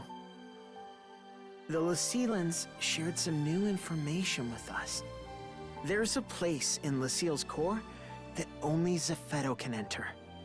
Uh-huh. If we can get in there, we can get all the info we still don't have. About the Starless and stuff. And stuff. That would be great. Do we know of some way to get in? Unfortunately, the teleporter we used before is still down. Okay. But we did find another way to get inside Lucille. Nice.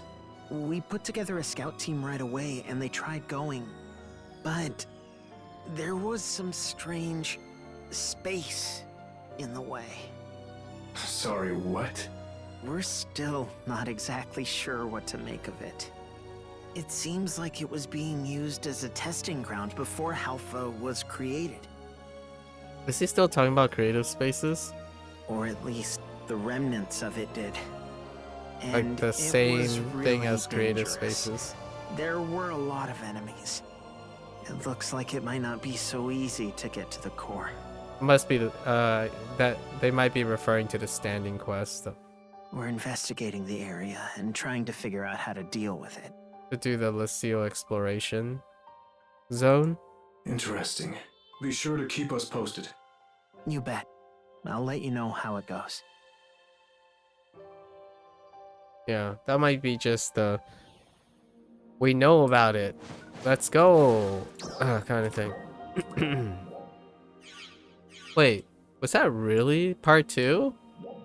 It just be you just be left in the dark just like that? Huh. Wow. That's some slow play, PSO2 team. So basically Manon's back. Manon and Glenn is gonna head up a investigation team. We get to explore the new exploration zone. Yeah, that was it. Okay. Well, I was kind of expecting at least like one event, but I guess not. Fair enough. Buying time. There could be a part 3 in like the next half of the month. Probably just doing one part every other. Well, we'll come back to that. So basically, Manon's back. She's got a new look. Not too bad. Glenn is teaming up with Manon. Ina's still doing her thing, taking care of all the trainees. We learned a little bit about the relationship between Safeto, the war of the Starless invasion 500 years ago, and then now the recurrence of the Starless. Maybe even a nod back to PSO2 base, like 1,000 years ago, where you are part of the arcs in PSO2. I'm not sure if it's 1,000 years ago is the event, but there was Great Wars, and it kind of seemingly. We have confirmed signs of renewed Dark Falls activity. Crawford, please. We are preparing an interception operation. Please prepare to deploy. Okay, and I guess they might have had a peacetime for 500 years, and then that thing happened, and then now 500 years later, we're finally at the present. Tough call. All right, so let's visit the Alliance space, right? Let's go to the Alliance space. I am part of an alliance, but We have confirmed signs of renewed Dark Falls activity. We are preparing an interception operation. Please prepare to deploy. that's an okay attempt at a Zaku. That's okay. This guy's name is MS Zaku. I'm quite a long-standing Gundam fan. It's a alright attempt. I get the theme that they're going for. Alright. So let's see what let's see what this alliance space is. I'm not really a common participant. We have confirmed signs of renewed Dark Falls activity. We are preparing an interception operation. Please prepare to deploy. Okay. Basically, it's the similar space. It doesn't look any bigger. Yes. It doesn't look any bigger, but the stock building is different. It has an orange motif. Yeah, just your standard starting zone. Is this the Alliance billboard? Okay. So the Alliance billboard, same accessibility, but I'm guessing it deals with alliance ranks or who is commissioned, and then all the alliance stuff. Again, okay, fair enough. And then we'll do the creative space thing later and see, showcase some creative space stuff that are really good. There are some really good ones. We'll try to hit on some of the good ones. Labor of Love. This is an emergency transmission. We Yes, have yes, confirmed yes. signs of renewed Dark Falls activity. We are preparing an interception operation. Please prepare to deploy. Alfred, please. Wait, I don't know if there's a new urgent. Let's look. No, it's the same ones, right? Alphia Lake. Honestly? Oh, I haven't ever even done this one. But this is the boss, Vanogia. Vanogia is the, Safeto boss. So they made him into a, yeah. It also takes place in Lucille. Alright.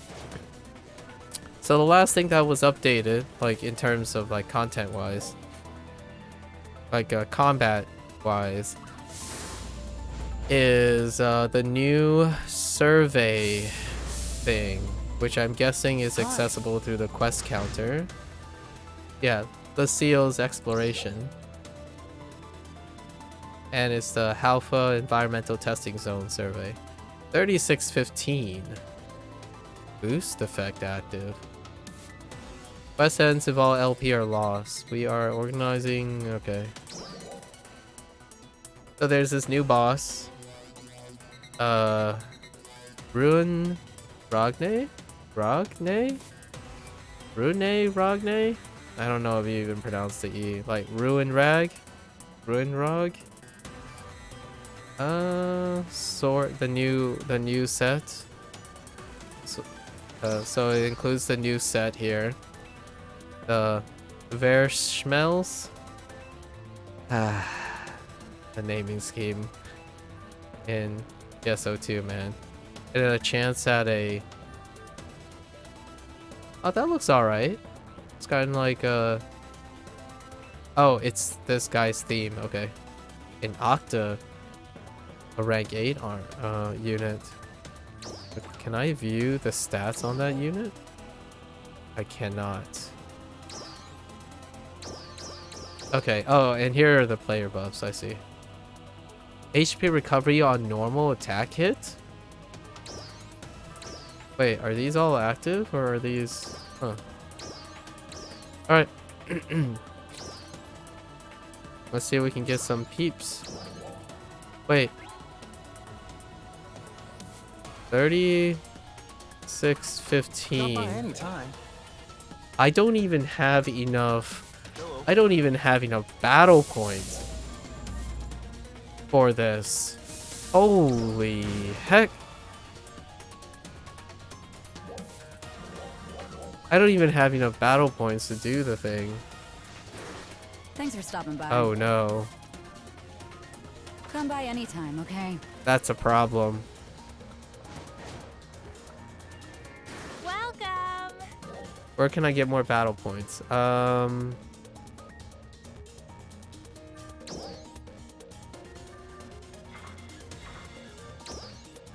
Let's look at armor.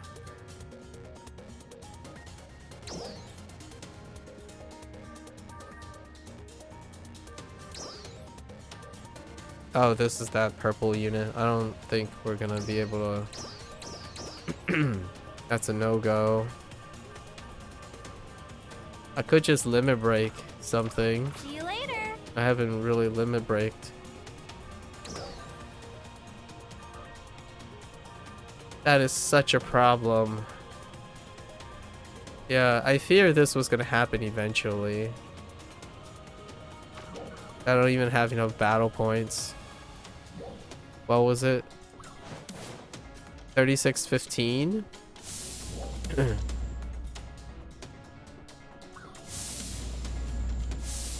Man.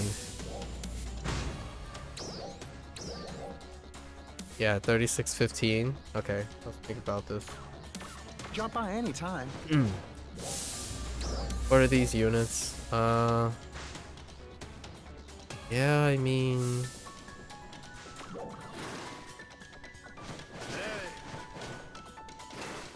Welcome. I limit break this thing. Just boost this thing up. I don't think that's enough. Yeah, we need a lot of... Yeah, we need a lot.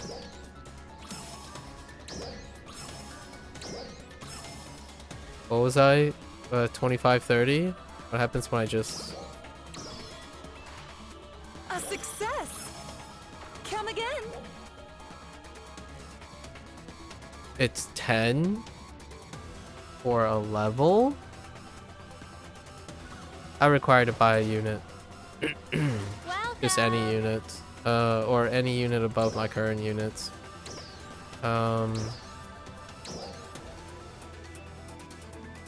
No. Is that the only choice I have?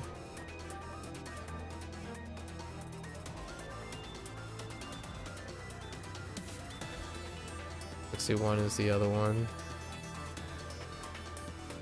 Man, these things are expensive.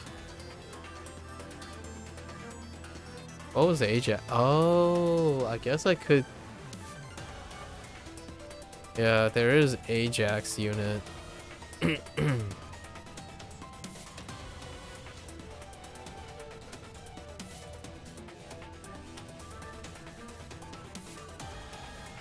Damage resistance. Alright. Let's see if we can get our hands on an Ajax, I guess.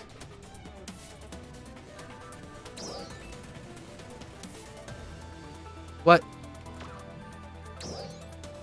I forgot. It has to be identical. And yeah, I guess we just boost one of these.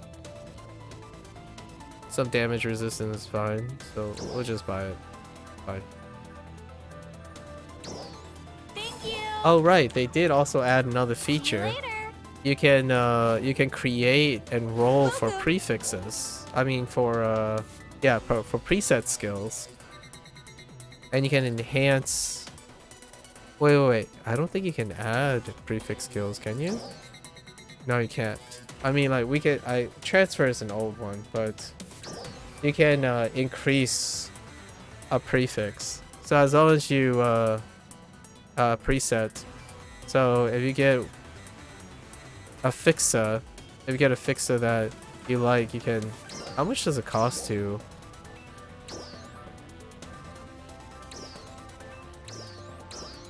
What does it even? It doesn't even say. Oh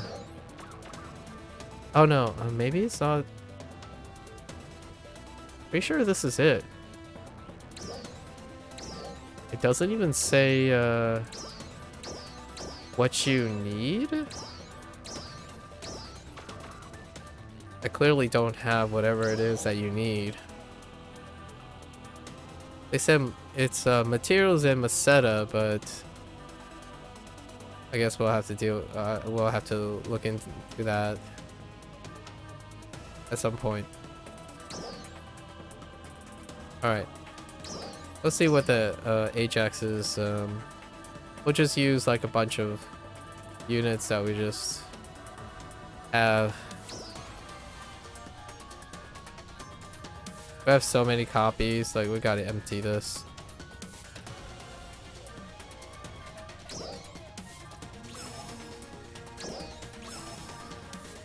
We'll just throw some units at it.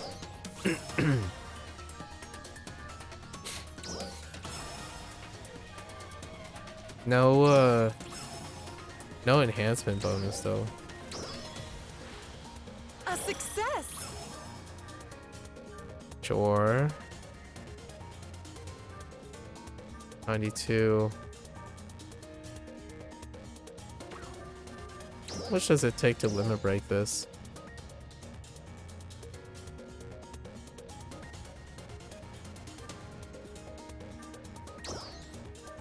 Come again. Alright. Let's add some augments, I guess.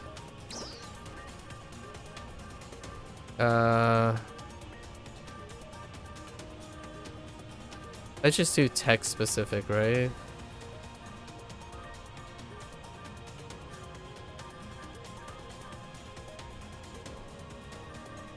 Go with like more.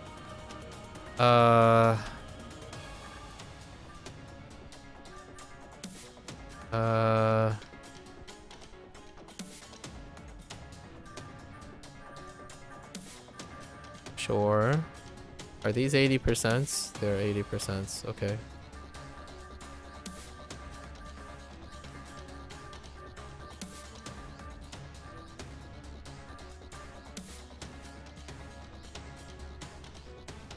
I think it might cost too much to let's limit break this. I doubt this is gonna help me get across 100 BP. That sounds pretty absurd right now.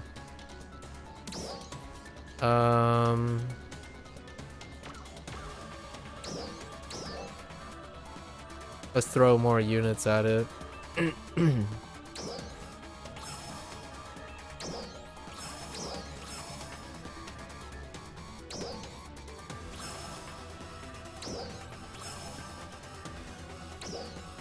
Holy heck. That just doesn't move. You have to use like gold 2s. So let's just get rid of all these onto it. A success. Wait. Oh. It wasn't that bad. Wait, what?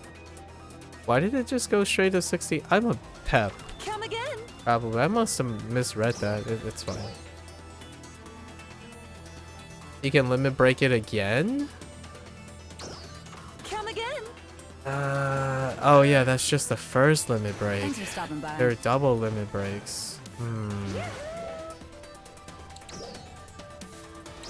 Why? Why you do this? Oops. Why you do this? Why is the BP so... Why did you make the BP requirement so high? Welcome. Okay, I mean, I could try, I can do it again.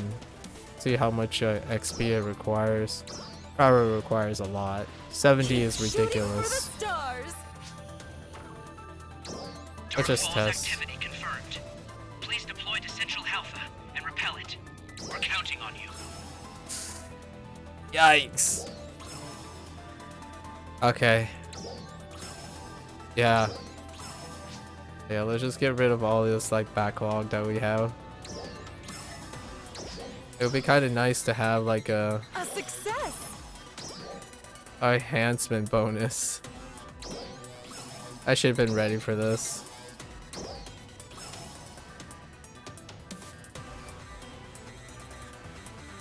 Yeah, none of this is gonna make a dent in this. I have so much just hoarding in general.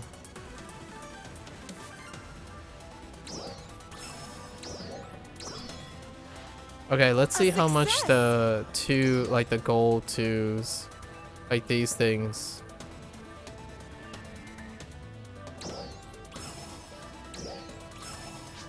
No, sir. That is not sufficient.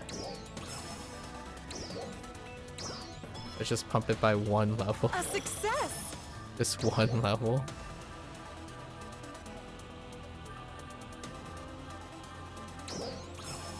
I guess we're gonna go back to farm. We have an incentive to go back to farming.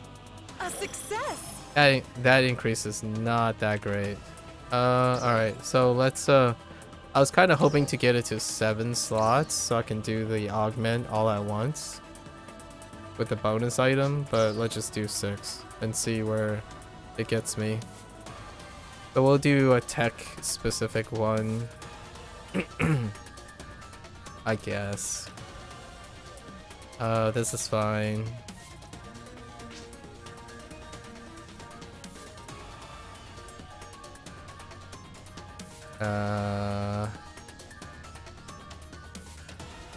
Is it next? Oh, do I have anything else? I don't. Alright, I guess we'll do next 3.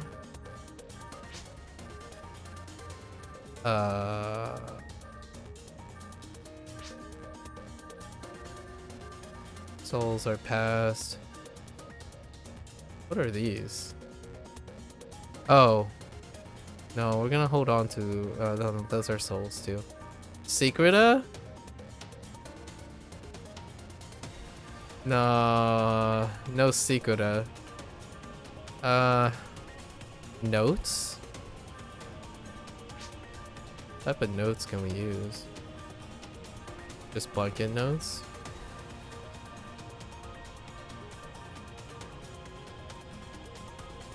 Yeah, sure. No, let's... We're probably... We don't... No... We don't even have enough notes. Enough augments. Oops. I'm willing to throw at this. Guess we have Giga. Giga 4s? That's a 70%? Dang. Alright, let's just throw this. We do have Dreadkeeper too. This is 82? Alright, fine. No overlaps? Good.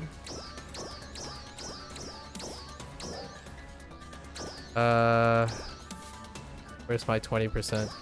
Okay. Wait. Before we do that, let's head back for a sec. Do we have better notes? Maybe not award. I guess we could increase. I don't think. No, we're not.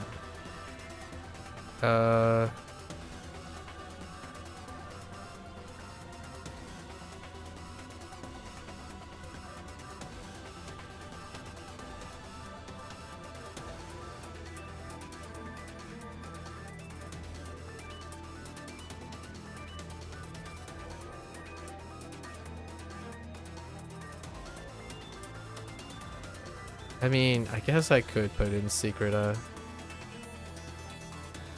gonna get bopped. Fine.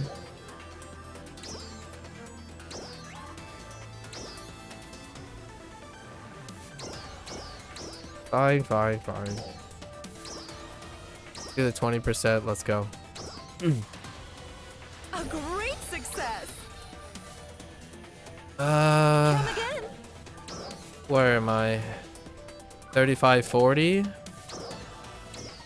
All right, 3540. What does this do?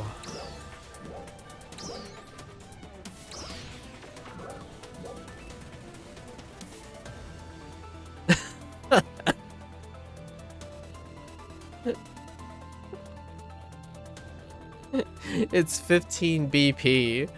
That's like I'm not gonna. We're not doing that. I guess we can't. Cause at most I'll like conservatively I'll just be flexing another 30. That's 58.85. And I need to find another 3. I need to find another 60. Hold up. Hi. Ooh. Drop by anytime. I like that. Like. Okay. Like it a lot. A little bit less now. Yeah, I need to find 60. So I need to make 2 more of those units. Alright, let's do it. Let's do it. Sure.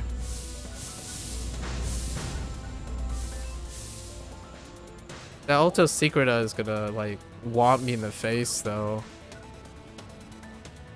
What other units do I have available? Is there, like, a...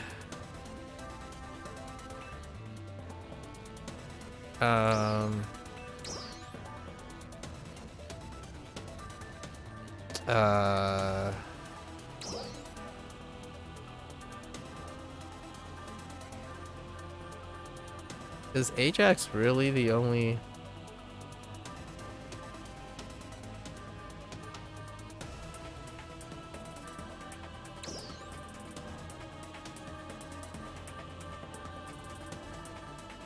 Yeah. Just at early glance. I mean, it's exactly the right amount of points. So I guess, sure. Instead of trying to push... Yeah. Fair enough.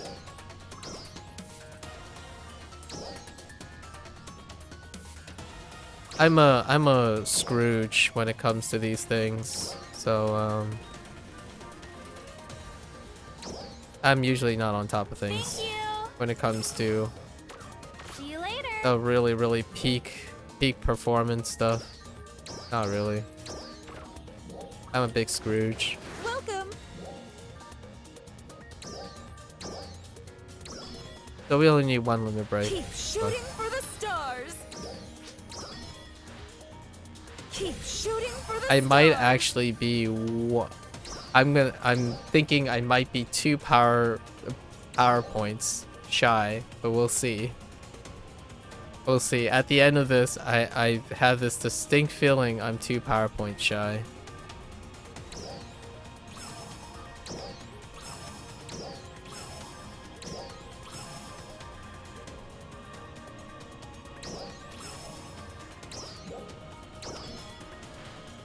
A success. Wait. Oh, so if you limit break it, you get the 6th slot right away. I see. So I do have to limit break it twice. Fine. Fine game. I'm kind of lazy because I didn't convert all my resources and mats. I just casually hoard things.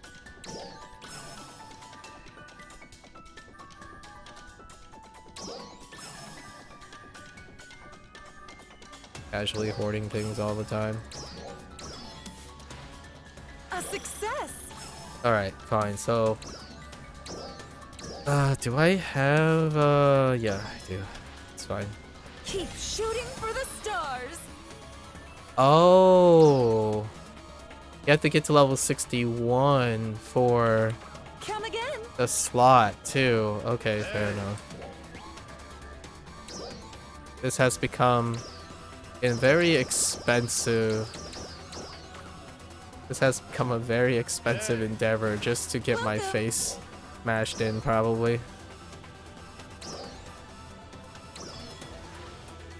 Keep shooting for the stars. Okay, let's see if I can even get these to 61. That's kind of nice, though. You get an instant,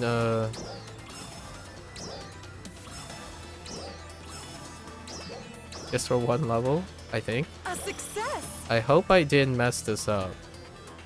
No, I think this is right. Oh no.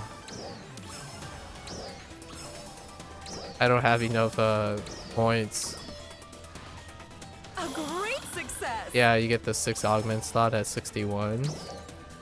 Oh boy. Okay. Gee golly whiz.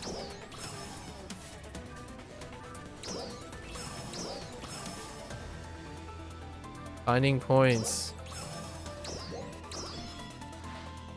A success. It clears up all the incredible amount of inventory. So that's a silver lining, I suppose. Sort of.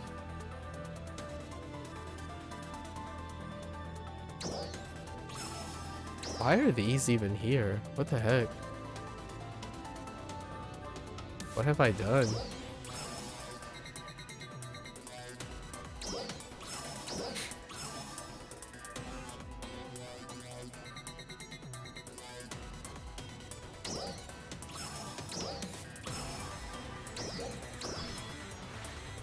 A great success. I needed that, but Holy heck. I kind of wanted to keep some of these copies, but okay.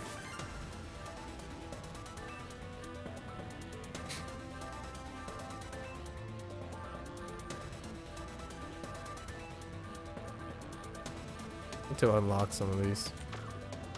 Come again. Dang. Okay.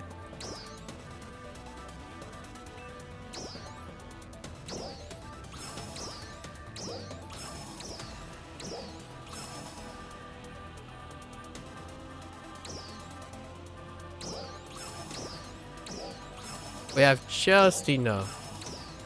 Calculated.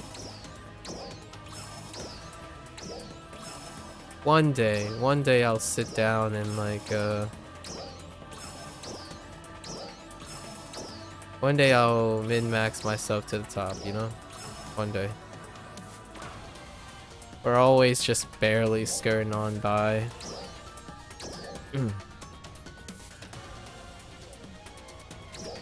And these were some legacies right here.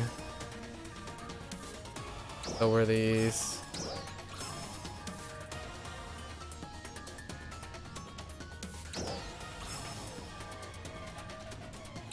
There's some serious legacy art units. A success.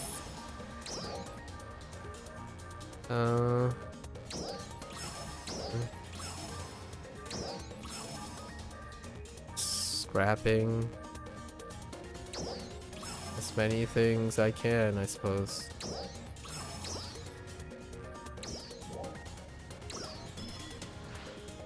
A great success.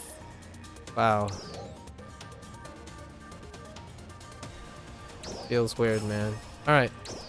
Here we go. A success. We'll just do the same augments that we picked earlier. So what? Tech.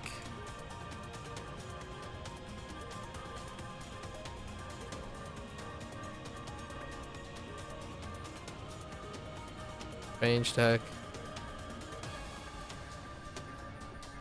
Next. Was it next?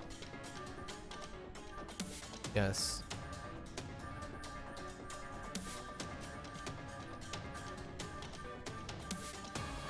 Did we Alta? We did Alta, didn't we? Yeah. Just 3. It's not really that big a deal.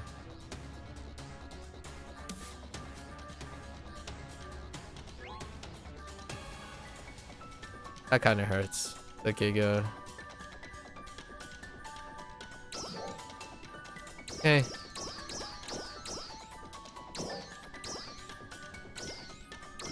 Not a gambler, which is a great success. okay.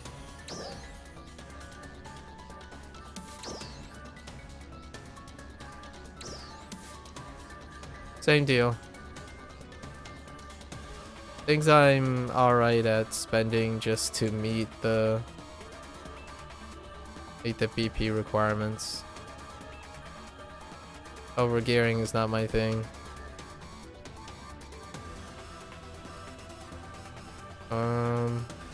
What we're looking for inside next. Next, where are you? Can we do like Giga and Keeper? Go offset like oh, go offset the Alta. Where the heck did the Alta go?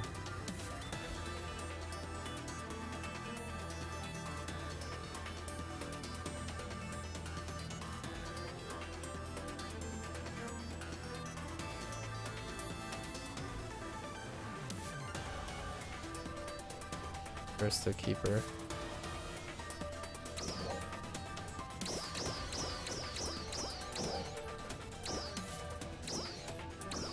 Okay, it's fine. A great success.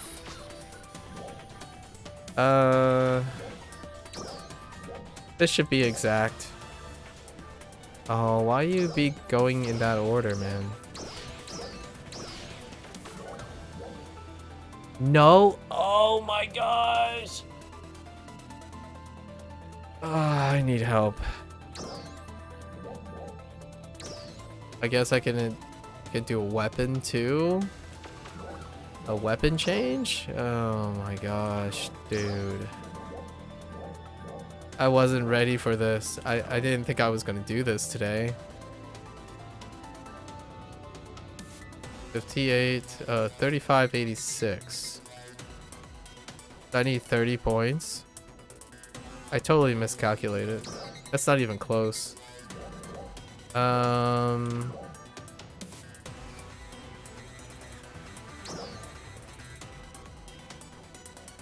Guess we change weapons.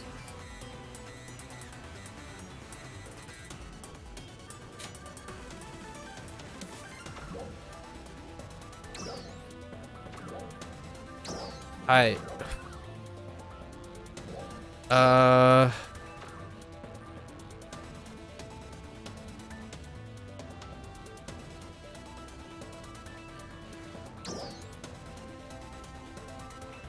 Unlock potential one more time.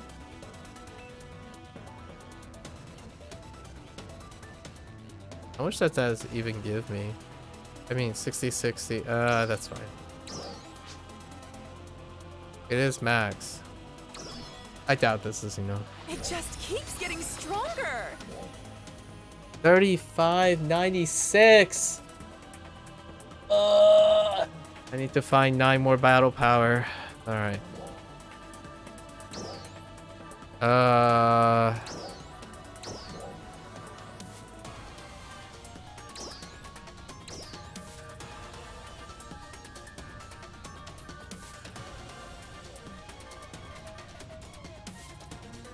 It's officially become an ordeal.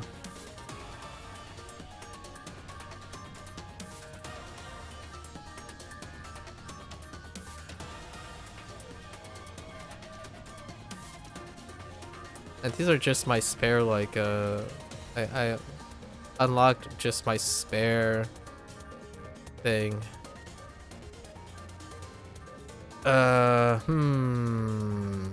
Thoughts. How could I close that? Come again.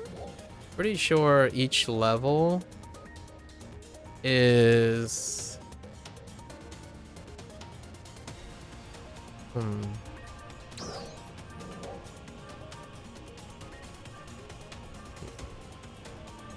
I wish I knew a little bit more about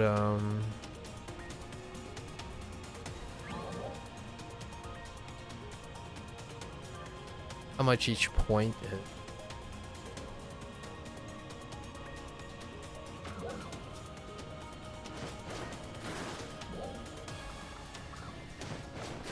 I'm pretty sure I allocated all my skills, right?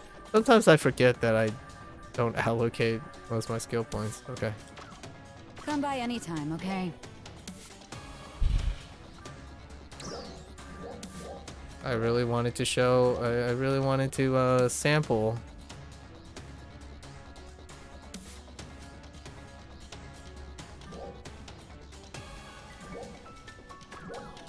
All right. So, now the question is, what can I do? What is this one title here? Limit breaking?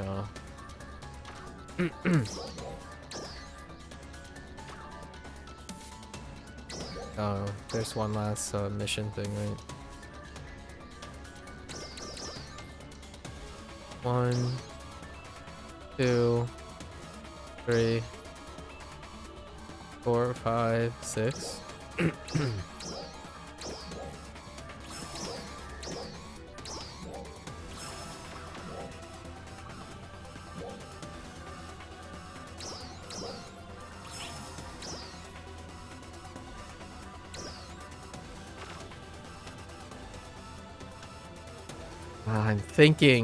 I'm thinking, what happens if you just enhance?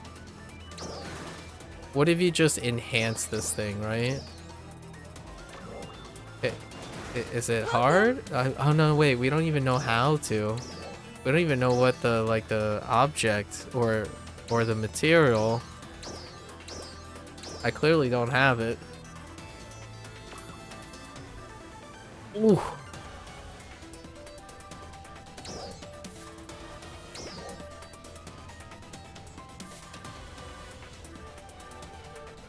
I don't have any more points, man.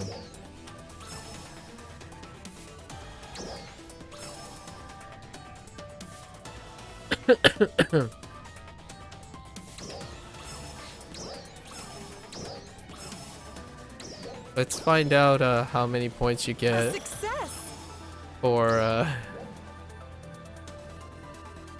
for one level, right?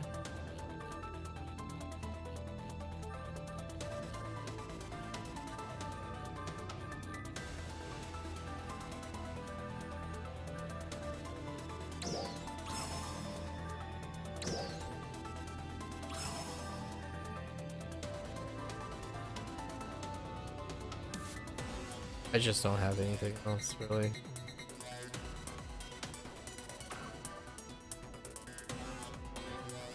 Come again. We could go and kill something. Actually, wait, hold up. Welcome. I saw this stuff. It's an end grinder? Oh, it's just 50 end grinders for one of these? Okay. Can I grab...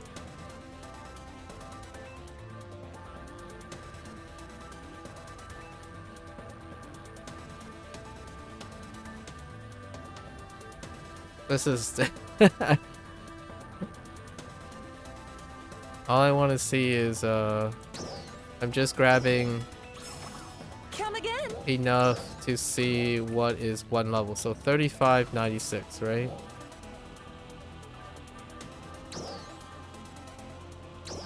$35.96. Now I feel like I should have farmed more. A success. Come again. It is 1 BP. Oh my goodness. Goodness gracious.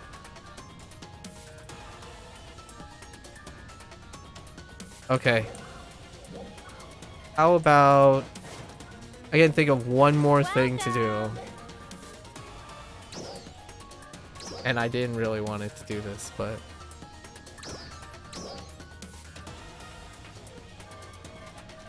How much is someone selling it, a Fixa? Fixa Performa?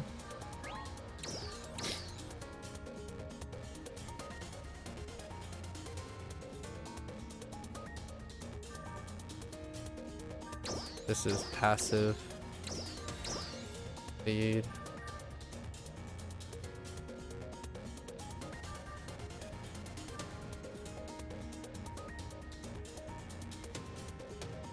At most, I think this only gives like 2. Okay. See you later. So what we're doing, maybe we'll just do this for fun.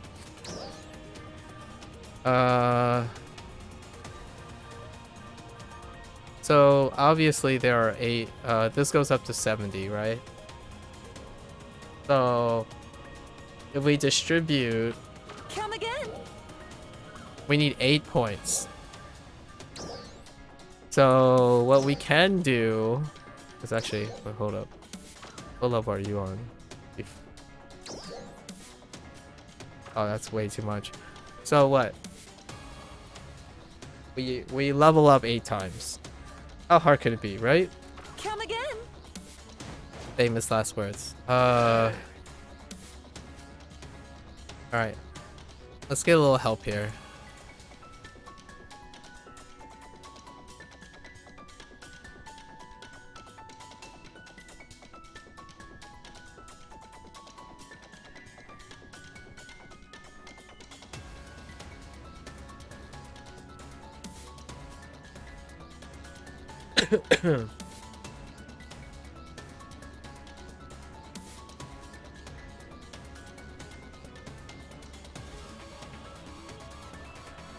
Okay, let's ah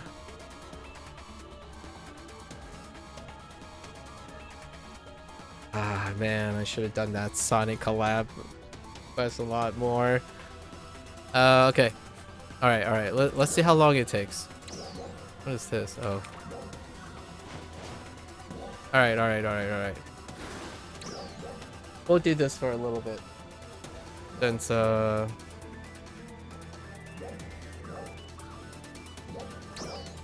go.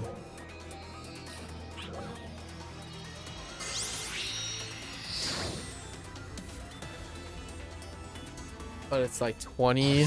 I would say it takes like 20 gold Prim 2s.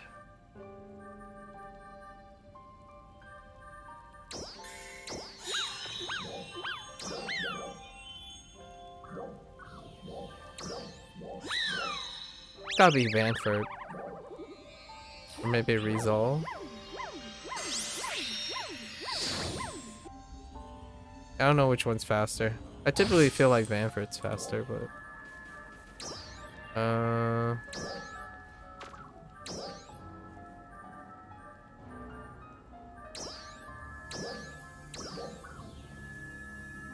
We'll feed up too. No concert bonus.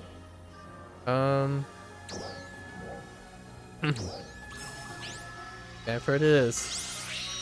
Alright, we'll just do this for a little bit, see how long it takes to get a gold Prim 2.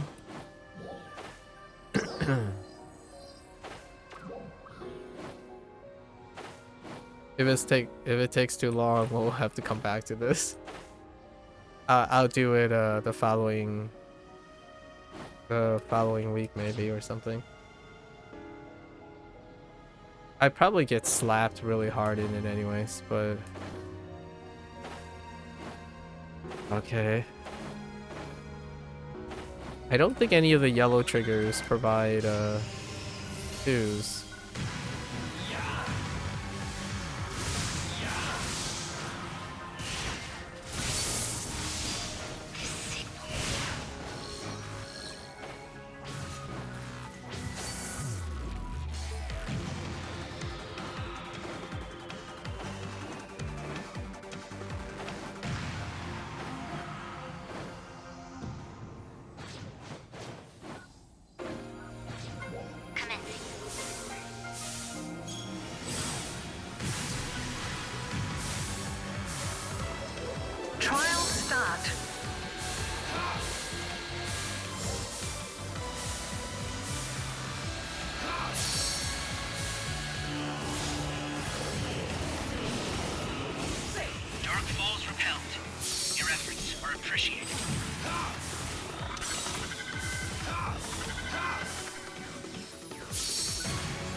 We'll see. Success. I'll do this for like I'll do 1 PSE burst and see if we can get 1 drop per PSE burst. If we can do that.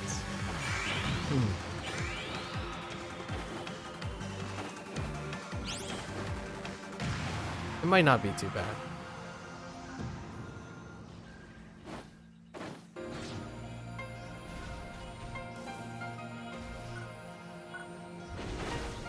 Trial start.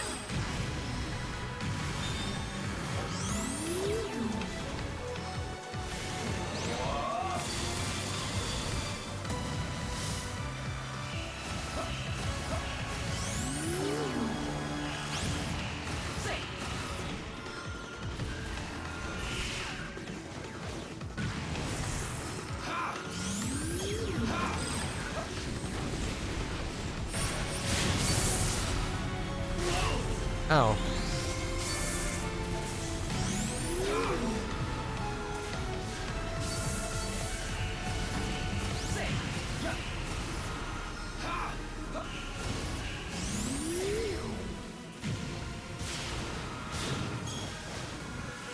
Really? Success. Really? Okay.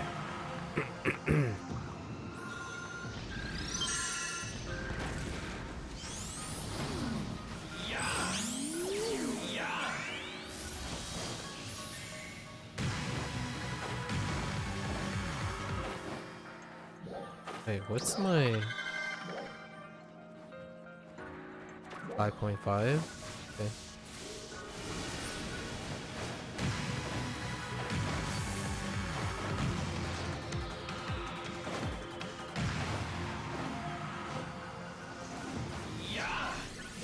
This is an emergency transmission.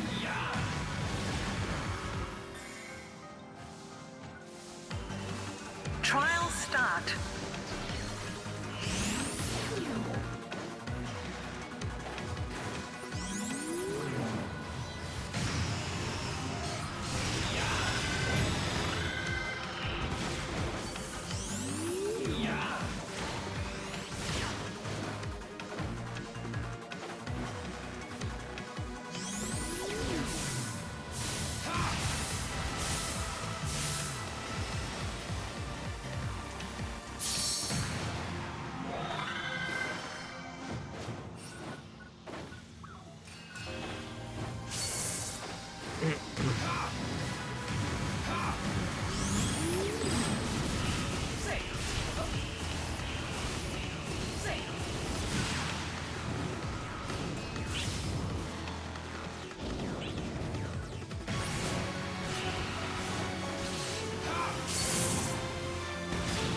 PSE burst. Eliminated. Good work.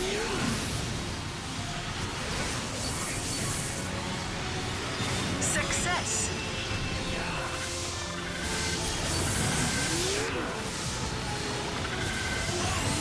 Ow. I didn't even see that. What the heck?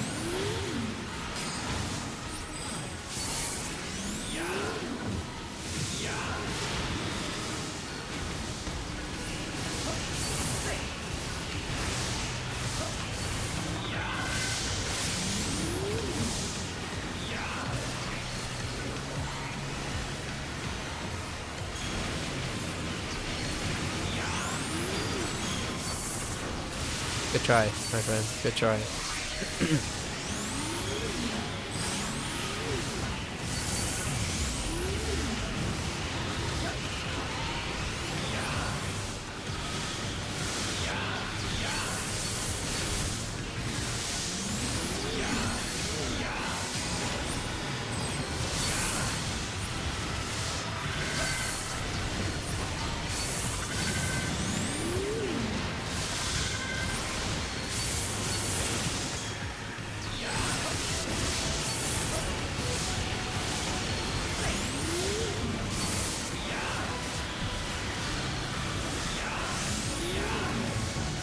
PSE climax.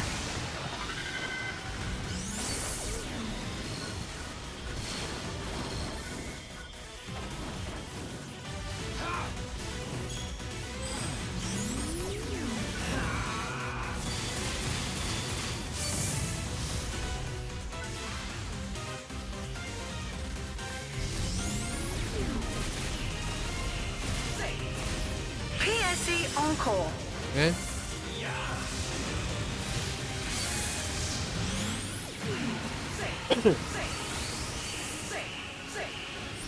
Oh, that's the wrong meter.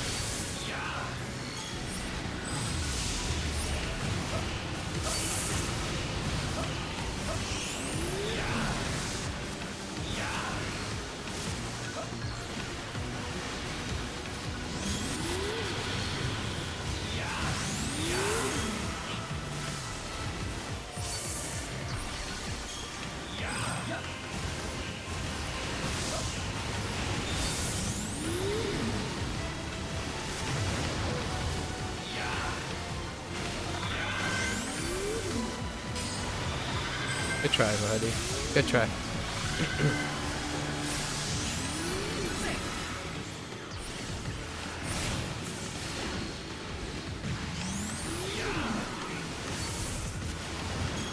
PSE Climax.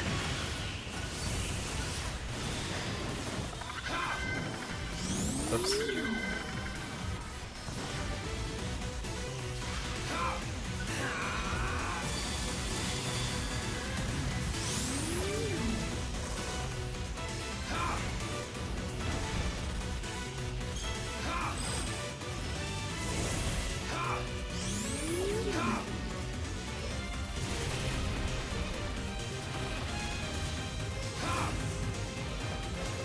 Whoever's in this group deals a lot of damage. Holy heck.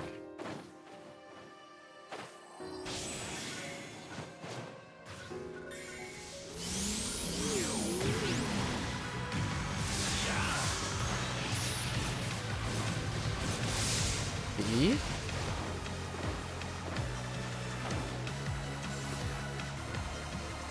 Someone just typed P. I don't know what that means.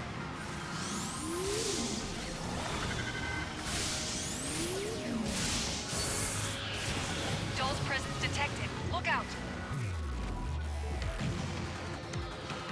It's getting started. Can I actually hit that? Oh, I can. Trial start.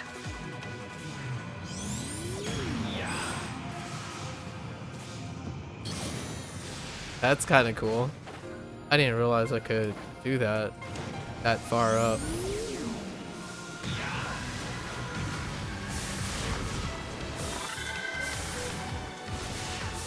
Dang it.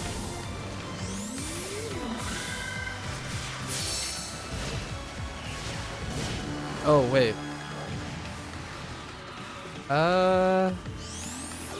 Target eliminated. Nope. Nice. No, that's not gonna work. I got 0 in those. Yeah, that's too hard. So we gotta exchange. We can only get 5 units though, so that was just the 5 units already. Yeah, there's no way I can... I have to do it overnight to find 8 battle points.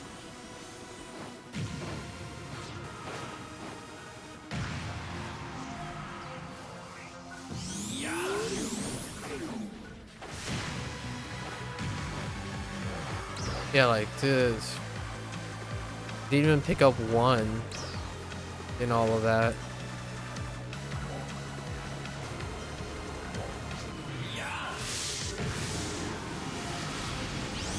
Okay, well, Trial start. was kind of a bust this time, wasn't it? Huh?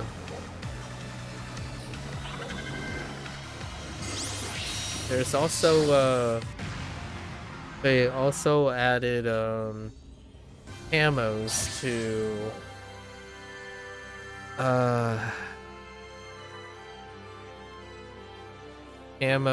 to some of the trainias. I think a trainia, a bunker. Let's take a look.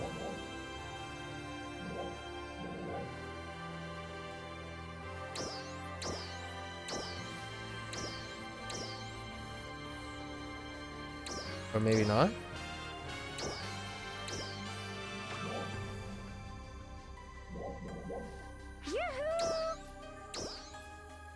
Hmm.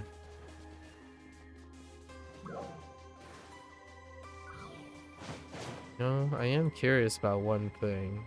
Thanks for stopping by. It could be my... No, that weapon's not high enough. Yeah, man. Holy heck. Come by anytime, okay? Welcome. I'm pretty sure I saw it was... Oh, you can do 10. 10 a day. Oh no, 10 a week. Wolf.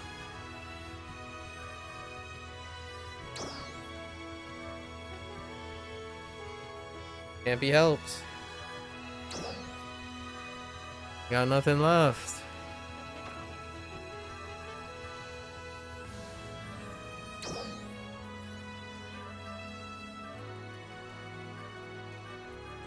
I could replace...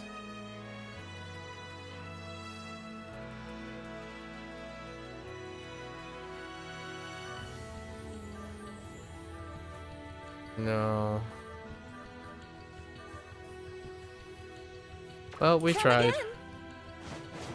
I'll have to follow up on this. Yeah. Hello. Hi.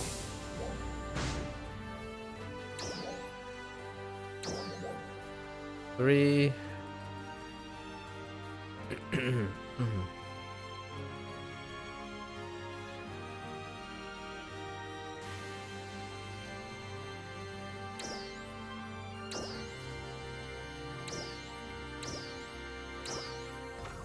Drop by anytime. Um.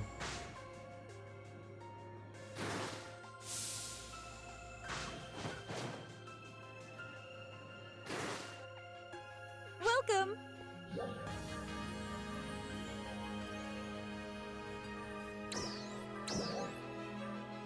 I guess I might as well grab these.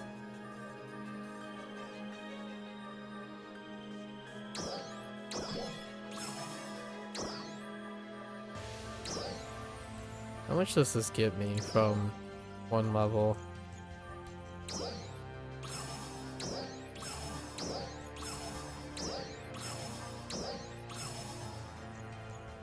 I mean... What's the base? 20%?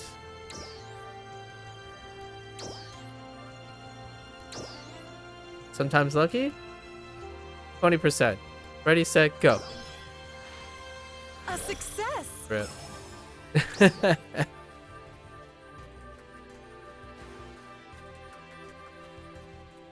I was greedy. I mean...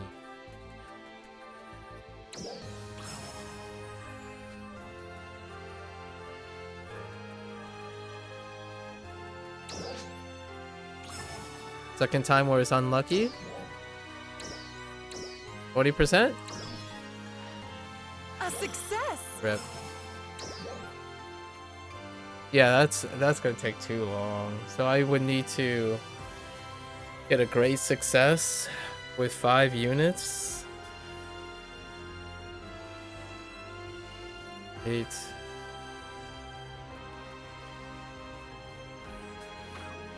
Come again.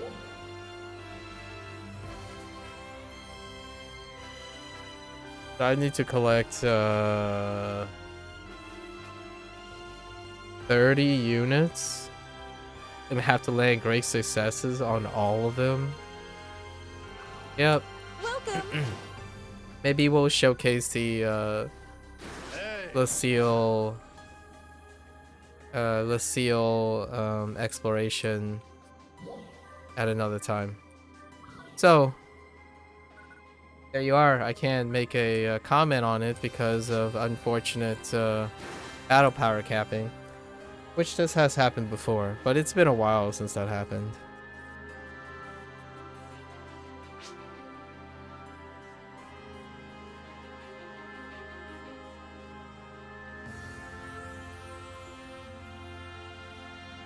So we'll place that on pause for the time being. The other alternative is you can probably squeeze in better AUGs. Like level 4 AUGs, you could liberate 8 if you go that ham. I'm not really...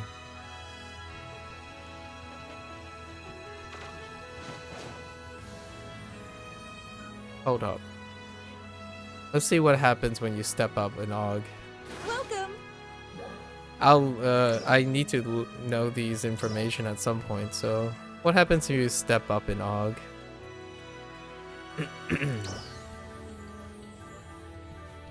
Is it 1 BP per rank? Is what I would say. Like for example, let's just step up Tech 4, right? They're probably different. Like they're probably weighted differently. So for example, let's step up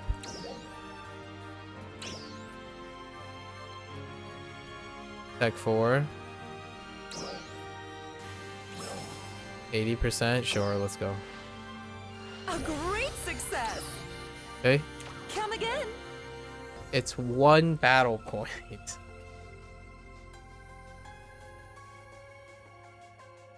Okay.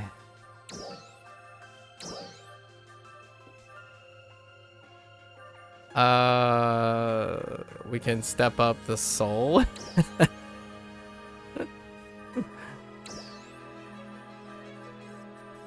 Okay.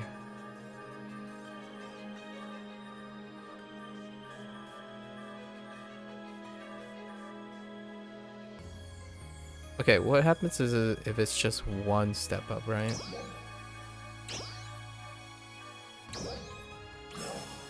Sure, 80%, let's go. A great success. Come again.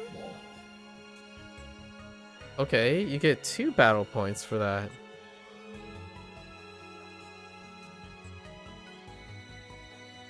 Am I a pep? I totally I've been counting this wrong. I forgot to add 10 points. I'm missing 15 points, not 5 points.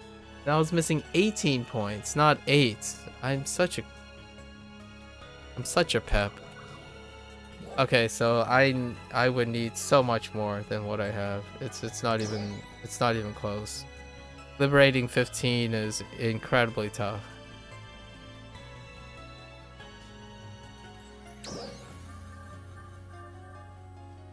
Yeah, I'll have to think about it. We'll have to reconvene on that one. Holy.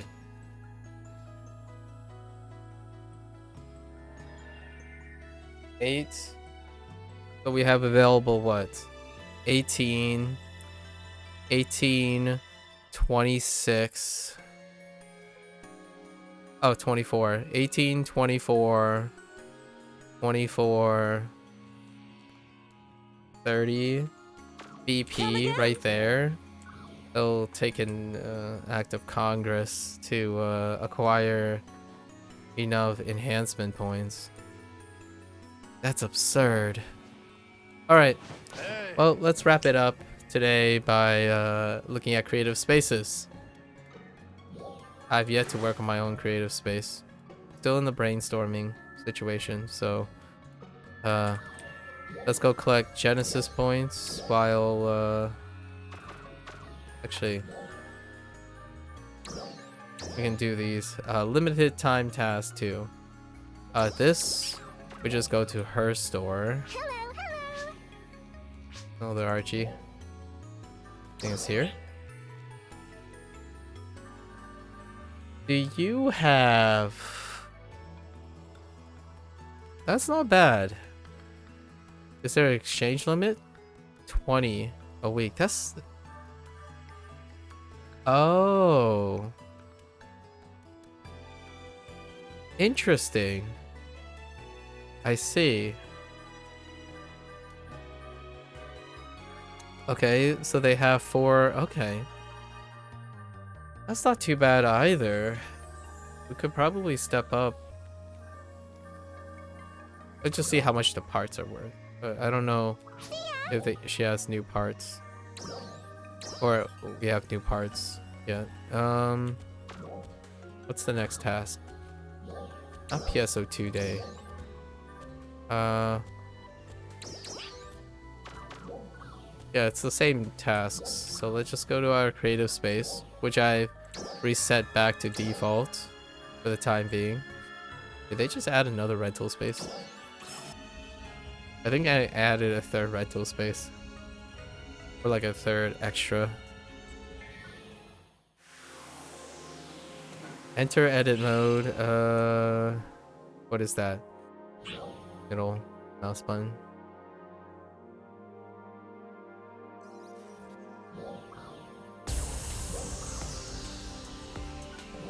Do I even have any design parts?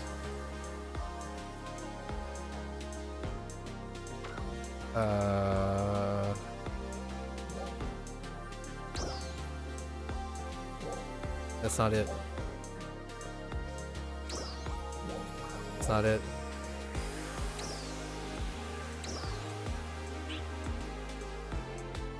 Good enough.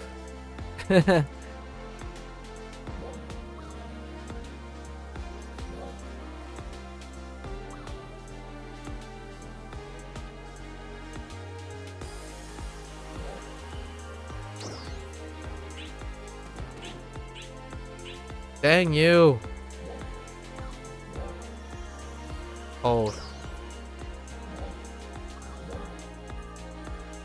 I need a basic object. A sphere.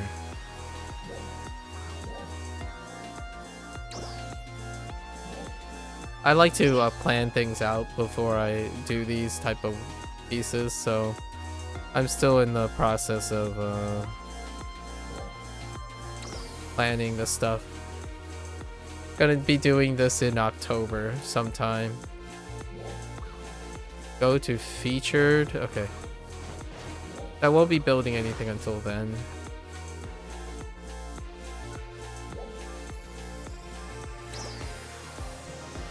Right? Okay, let's see how this place turned out. Alright. So, before we dive into this, right? Before we dive into this, there's a chance from this point on, there's gonna be potential copyright music, because this does happen. The last time I've done this, one particular song, and I think I still remember which song it is copywritten. So I'll be like, you'll probably hear me say things twice in a row if I suspect that there's copyright music. So for all intents and purposes. And this person has been working on this for a while. Let's see how it is now. Liminal space.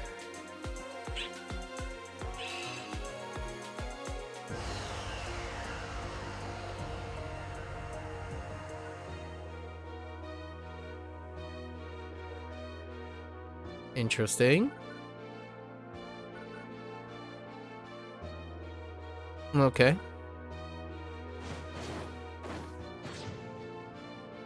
Hospital. Got it. Interesting. All right. All right.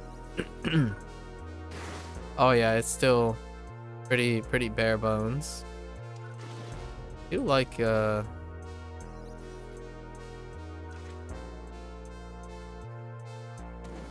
access point. I do like all the character creations, so it's a pool. All right. Spiral staircase.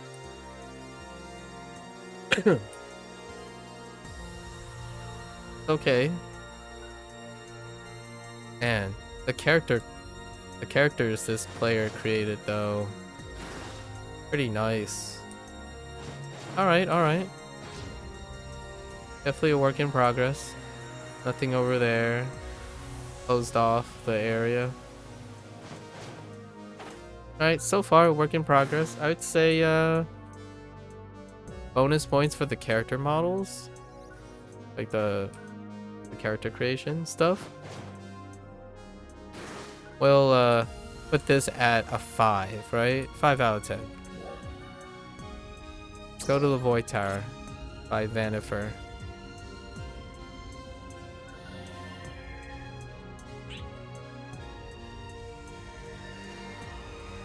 Okay. Interesting. I like it.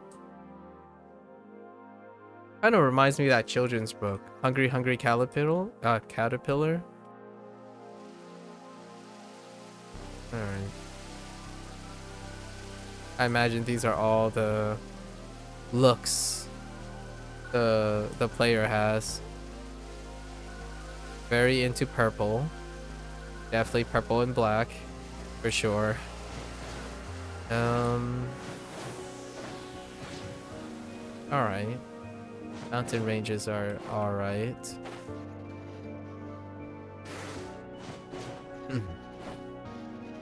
Fair enough. Pixel art. Huh. The SEGA, the Sonic tiles. Kind of somewhat out of place, but did I just fall through that? Oh no.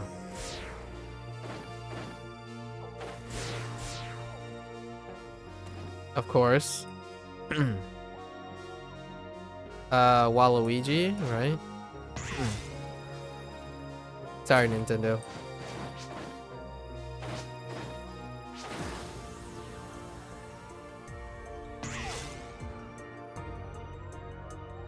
Okay. Interesting.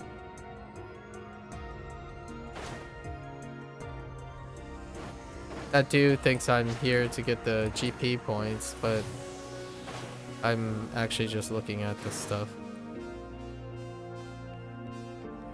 Interesting.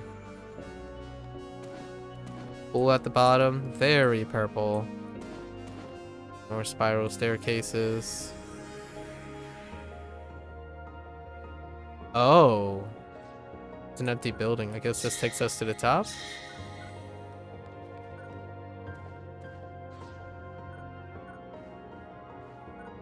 Cozy room.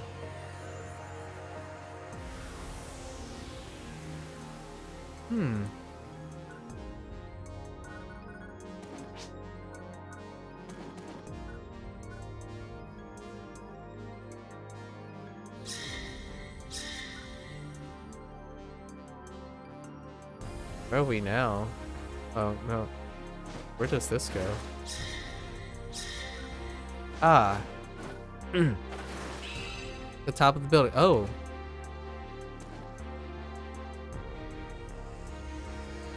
Interesting.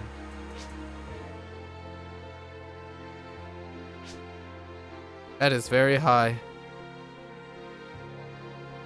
Ooh, that kind of made my stomach sink. Whoa, what's over here? Work in progress. Or maybe not.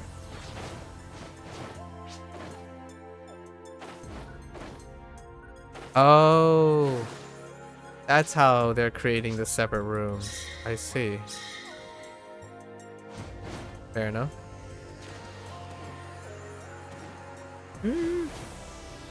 I say it's really interesting. There are a lot of random assets everywhere. 7 out of 10? 7 out of 10 for the time being. Pretty nice. I think I've been in this one multiple times, the alpha arc space. Yeah. This person did a lot. Like, they reconstructed a chopper or a carrier chopper.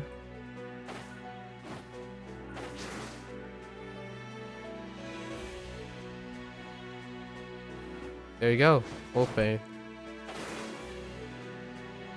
Okay. Put in some more, a few more things here and there. So you got your like base, right? Inventory stuff, inventory room, reception.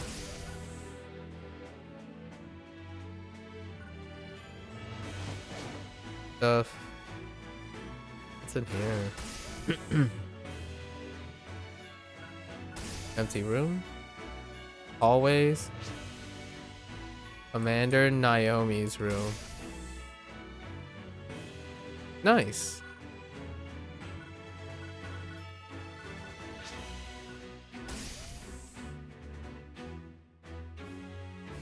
Ah, the cats. Wait. What? Oh, the other. One of them's the cat. I see. You have a shower? Oh man. You even have a shower and bath in here.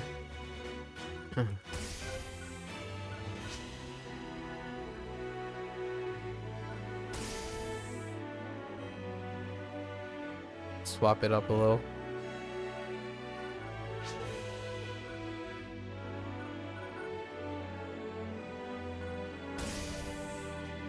Okay, fair enough.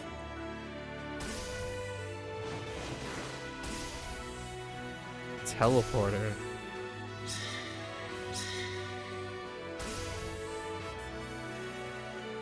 It just teleports to the next room? Oh no. Oh, it's for like going up levels. That's a really bright yellow. Fair enough.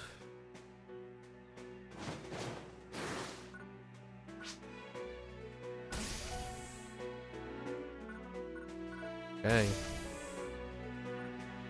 Okay. These are the living quarters.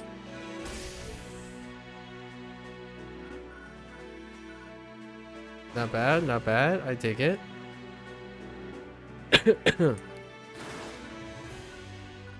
So I'm guessing one of these go up and one of these go down.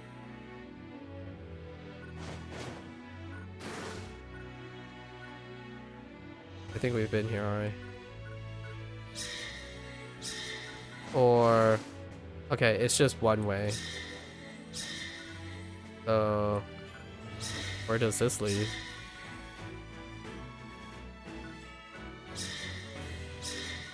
Oh, okay, they're both the same. Okay. Fair enough. So the living quarters. Not bad, not bad.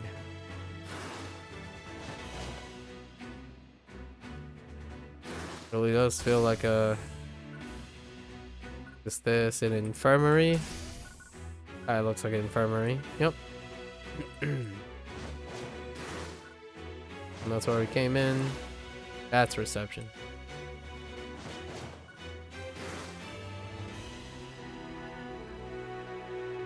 Ominous. Wait, did you put something here? Honestly, I would probably give extra props if there was like an invisible block here in the middle. But you can make. You can make in creative. Barracks. Alright. That's like an 8 out of 10. Dude, that's a lot of work. And kitchen? The cafeteria. Man. Alright. Nice. They even provided credit for the person who made this. Which isn't the person's creative space. Right? Yeah. Good job, Guardian Leader. I think that's an 8 out of 10. That's above the Void Tower. Oh, I get it. Okay. Fragile Utopia Workshop. Alright, Rampage. Let's see this. Oh, right. This one I quite like. Interesting, look at this model. So I'm guessing this is a storage for designs.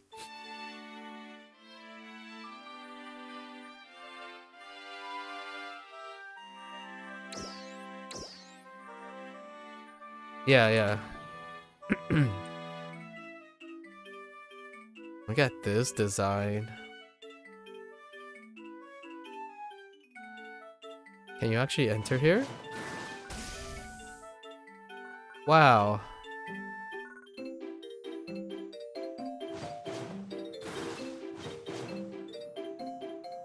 Of course. Of course, the Pokeballs.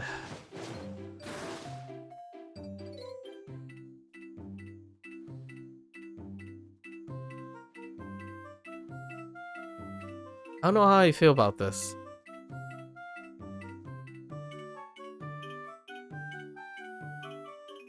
Okay. Coffee machine. Picnic tables. I like it. I like the workshop concept where you just work on assets. That's cute.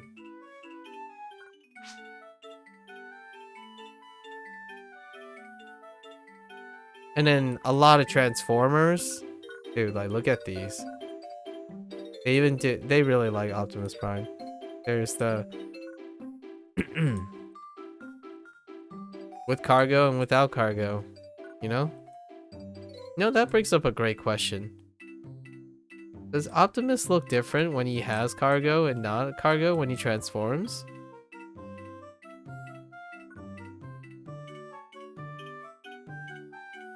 Yeah, look at these designs. Although, I see an oddly missing Bumblebee, right?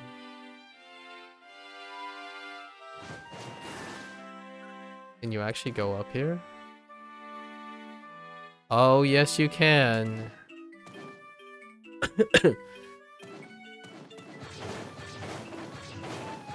What the heck?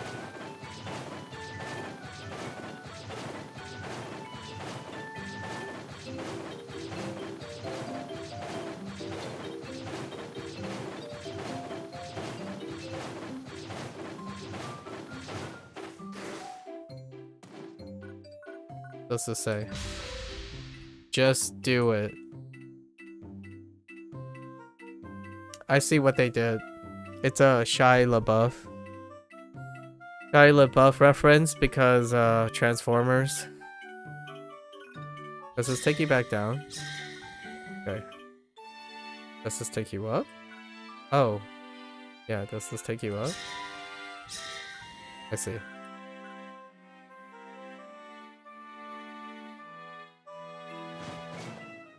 Optimus Prime. Incredibly well made. Look at this.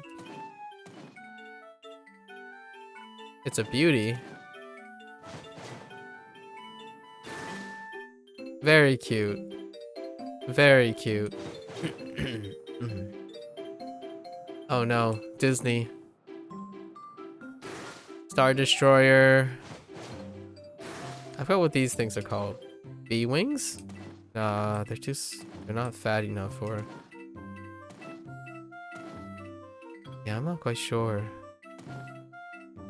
I'm not the biggest on top of like chips, but there was a time when I knew a little bit about it because of tabletop games, different Star Wars expanded universe tabletop games.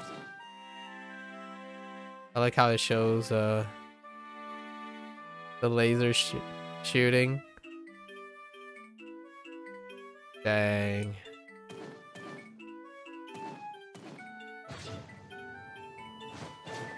What is out here?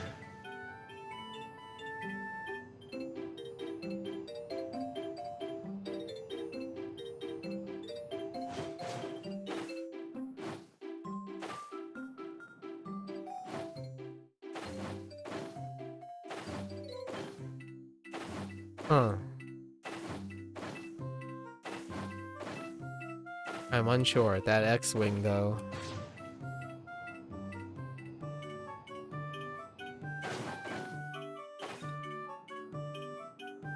There's definitely some new stuff being built.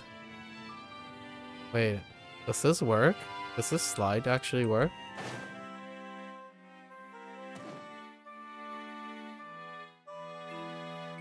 It does. Well done. Oh, it's just like a miniature. Nice, very comfy. Like it's like a scaled down model.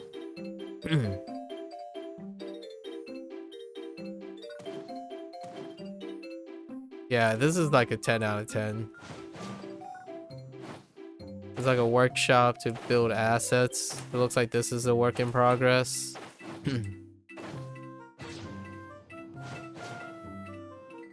Lots of like a labor of love. Alright. Well done, Rampage Scythe. Remilies? Remilies? Banimi's Cafe.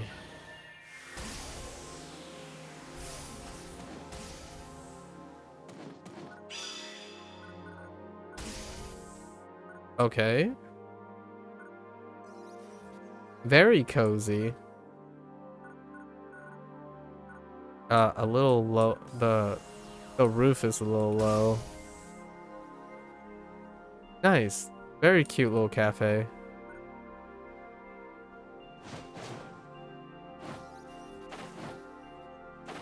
Okay. I like the theme and the cohesiveness of each of the buildings. This is still a work in progress, I see. Oh, I see the layout though. I can imagine what the building can look like. Just more or less have the floor plans in place. Alright. It's quaint. Work in progress, so we'll put it under 5 for now. Vixie Nyan. Cute Angel Town.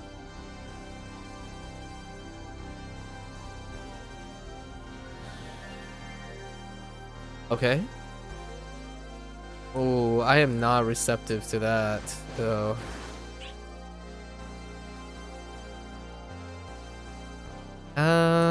Okay. Buildings. Door.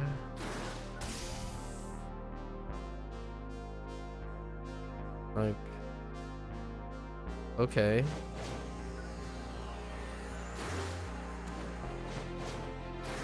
That just like a random ring in the... Okay.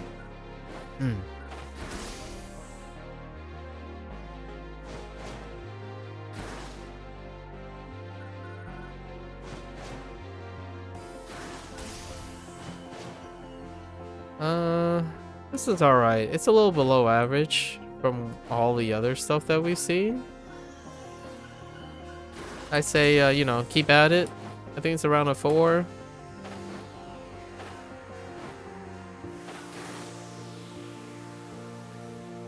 It's a 5. Brave Hearts Resort. I'm gonna try to check out like 10 at most. Wow.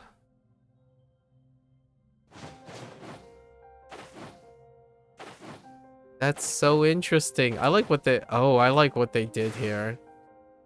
I really like this.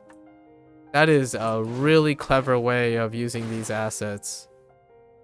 It kind of gives you the whole like slightly umbrella vibe, but also like solar panel vibe, or even a windmill vibe, like a term, like a all rolled up in one. I don't... Yeah, I'm pretty sure he put the person placed the spiral staircase thing around a lamppost. That's really clever. I like that. So you do a thing overlooking. Does this go higher? No. Wow. It's so dense. I like that there's just so much synergistic dense things layered on each other. I really like these lampposts things.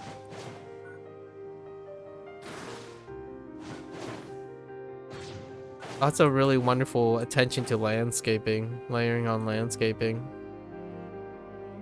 This is great. Kind of like a Zen garden kind of thing.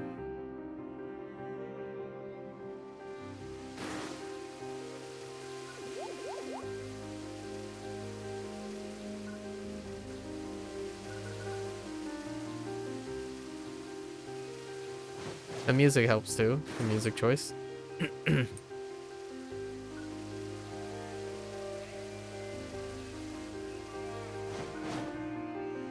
Very nice. I think that's a solid 9. AC/DC town. No copyright, please.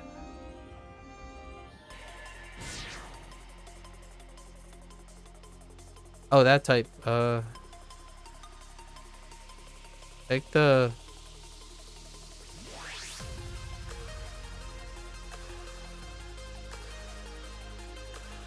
I love the use of colors, like different colors. Wow, well done on the 0. Really? Dang, that's so good. I don't even know. That is such a good 0.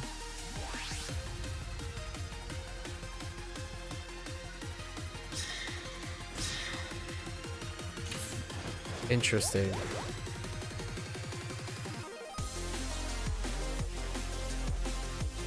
Wow. Oh man. Mega Man Battle Network.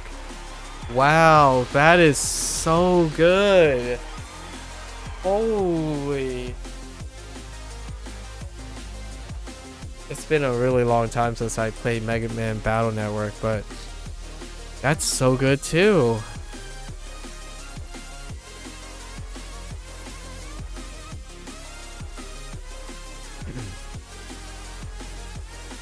Frodo.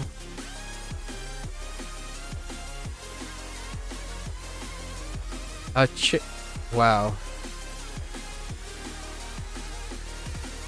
That is absolutely crazy. Why can I not? Let me in.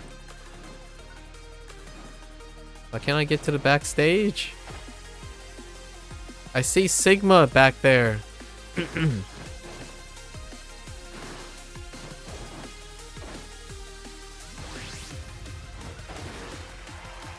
Nice, Gutsman. Wow, that's a really cool looking way of doing it. This is incredible. Bro.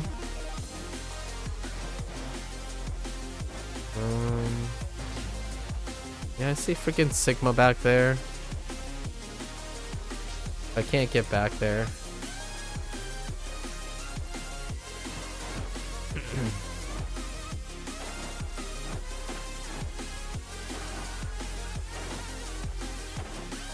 See arrows.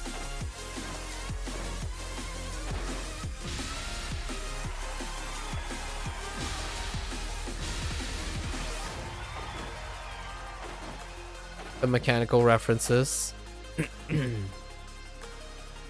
Alright, fair enough.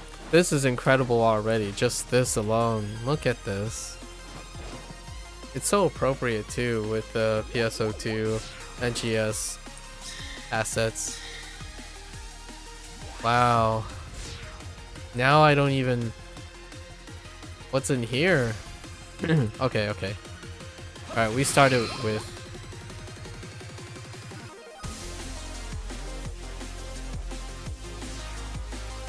There's like random boosts everywhere. Is that Mega Man Legend? Is this supposed to be a Mega Man Legend reference?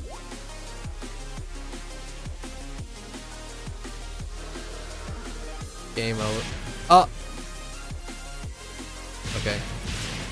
Dude, calm down. Help! Oh my troll. Let me out! Oh my gosh, I'm getting trolled. Then help!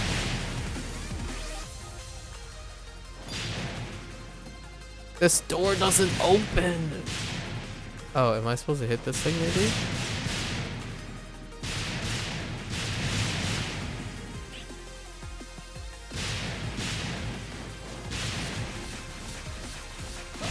Nope.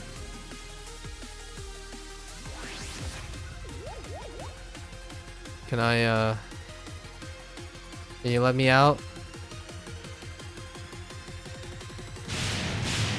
I don't know how to get out of here. Oh, maybe... No.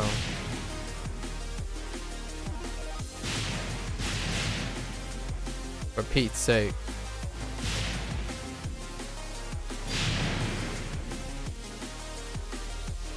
This door is a fake.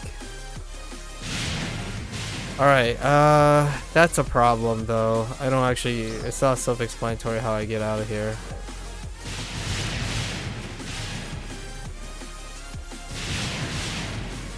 Yeah. Okay. Alright, I guess we have to come back to this place. That's probably not... I'm not a fan of that though. That is a little rough right there. I get the joke, but forcing not having a clear way of exiting is not my jam. You can't enter this room yet.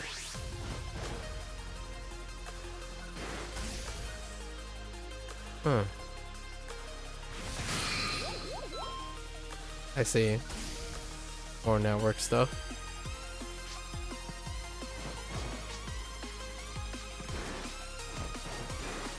So these are just houses for the layout. They're not filled with anything at the moment. There are boosts everywhere. You can see that there's one.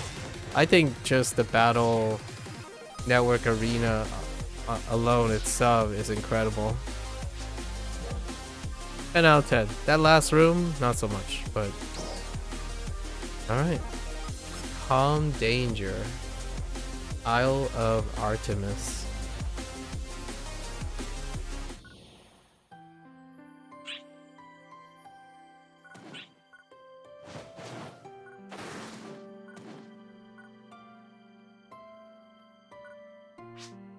Sky Hangout. Treehouse. Okay. Rooms. Is it like a resort or a retreat?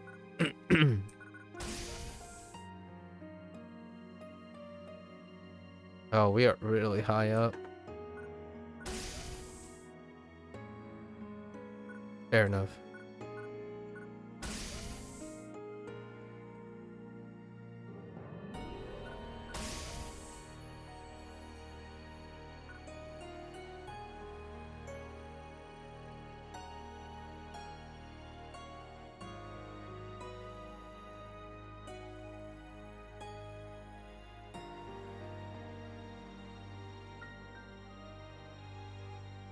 Okay.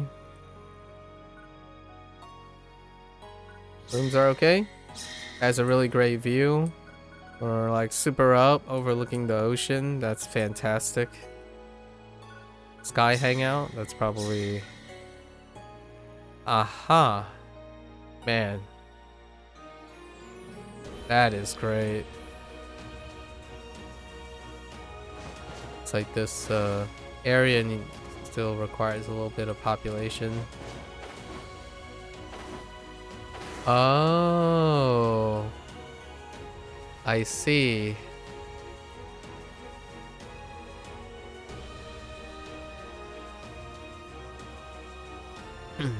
Intriguing.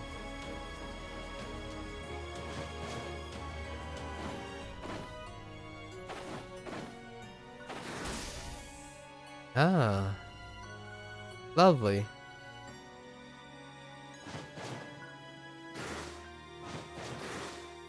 The vista is great.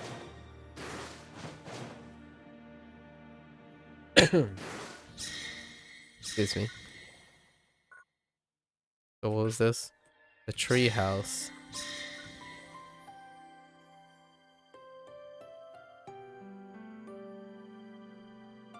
Okay. Campfire. Ooh, that looks really cozy right there.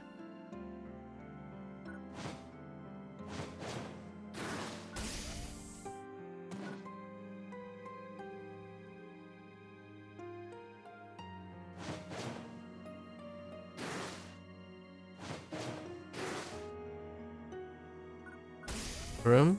For the look? Yep.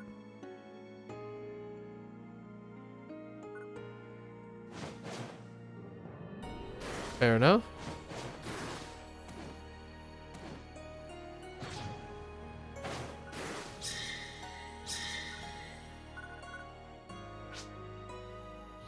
Arts big house. Okay, yeah, that's a lot. The structure we saw. Distance. Work in progress. Like the layout. Oh, that's a clever way to make it like a moon roof thing. Or a sunroof thing. On top.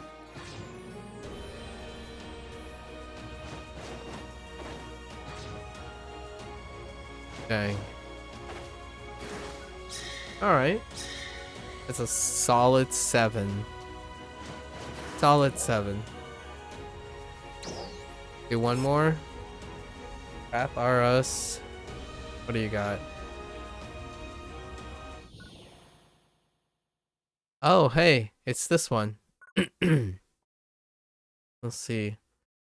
Lots have changed. No music selection. But lots have changed. Ooh, I really like this treehouse thingy going. Oh, that's clever. Ooh, I like this idea. That's cute. I do feel like I'm missing the reference. It's probably a reference of some sort. I love the distorted panels that are floating in the air.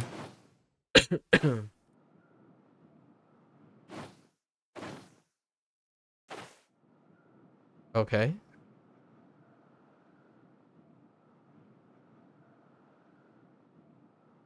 Is this the same caterpillar? No, it's a little different. Two people having... That must be a reference that I don't understand. It can't be a coincidence that there are two people who did this. Yeah. Nice. Good job. Sonic pixel art. Always appreciate the pixel art. Uh-huh. Of course, Among Us.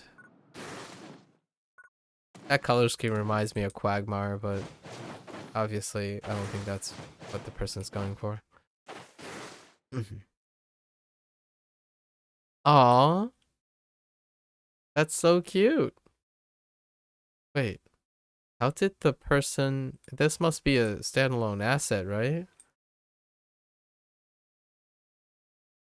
The heck is this thing? Oh, is it little things running around on tracks?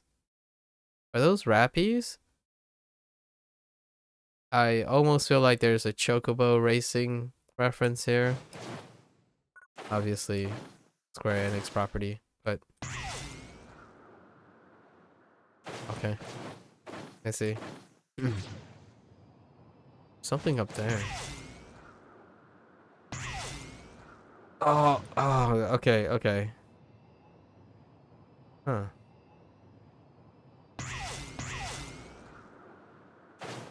I see.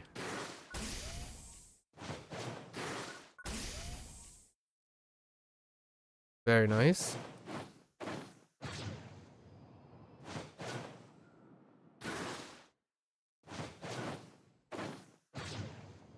Man, that's a lot of variety. This layout's pretty sweet. I like when terrain and stuff and environments are really dense with foliage. Solid 8. Yeah, I say solid 8. Almost a 9. Okay, one more. I'm gonna go with the most interesting name that catches my eye. Interesting name.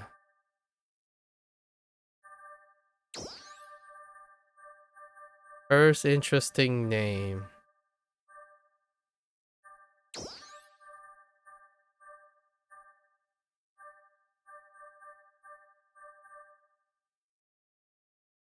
All right, now I just gotta know. Transformers? More Transformers? You got me. You got me at Transformers. Oh, there, Bumblebee. Oh, a life-size Bumblebee. Okay. Autobot base and Teletrade? Wow. That is a palette change. Man, your character this guy's character creation stuff is great.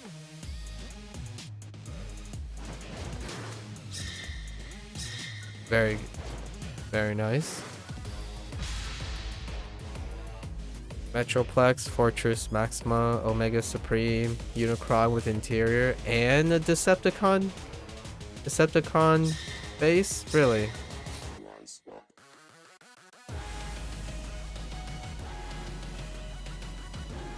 Wow. Look up.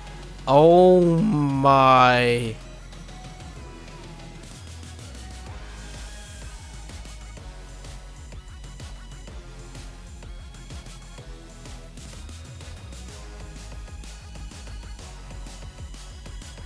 They knew. They freaking knew.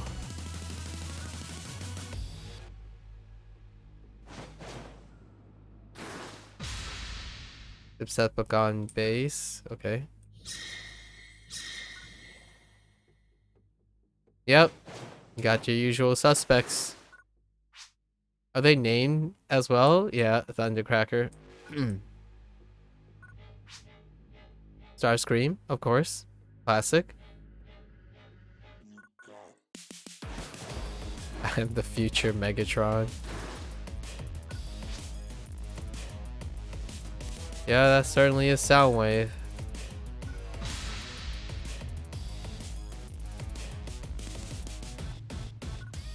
Oh, that's a different Megatron than I was expecting. Why is Shockwave standing right there? That's some OP character creation right there. The scale of this is ridiculous. Look at that.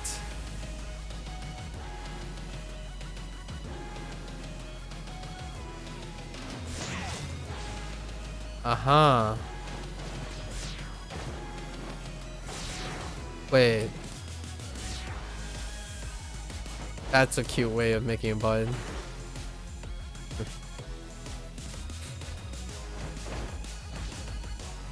I don't even... I've gone off the grid. Let's get back in the grid.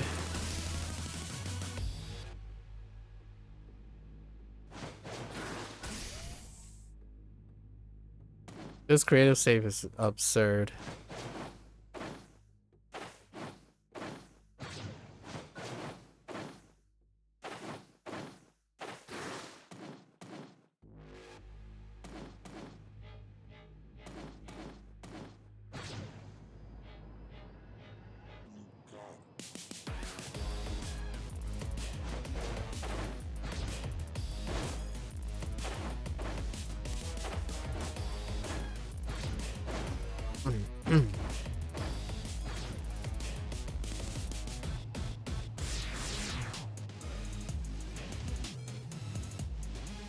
Wow. Wow.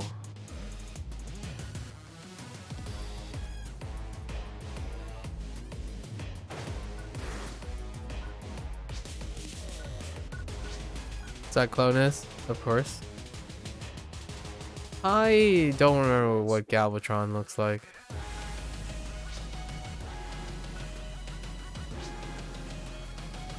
Not familiar with Scourge either. All the character creators too, man. I gotta see this from the outside.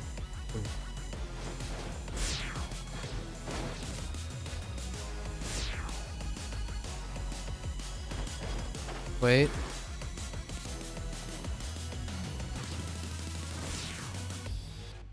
Dang. The scale is unreal.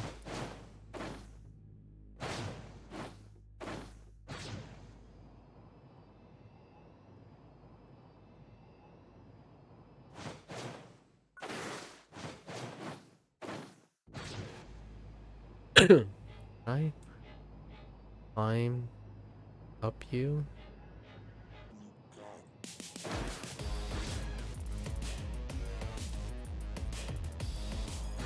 Ooh, those are not flat platforms.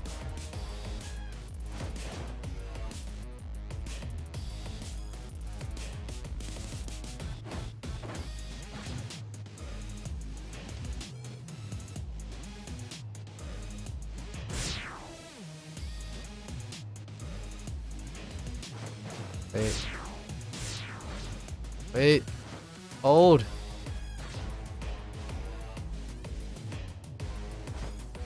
I wanna see what happens if you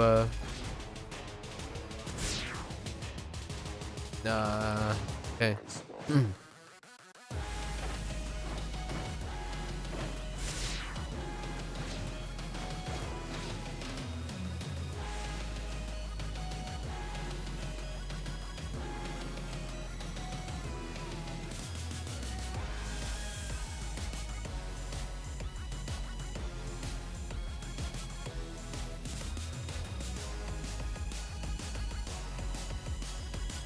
That's so crazy.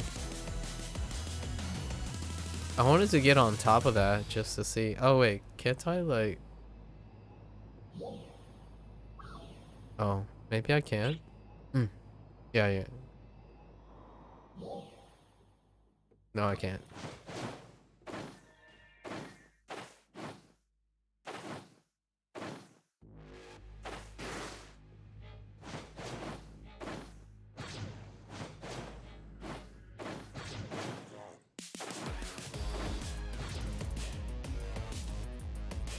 That scale is ridiculous. Absolutely ridiculous. I was not disappointed. Oh.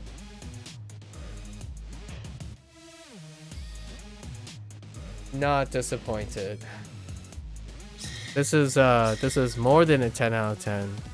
Like a 11 out of 10.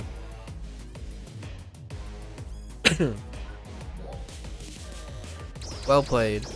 Oh, who was it? Ashen Rush? Well played. That was so good. Ridiculous.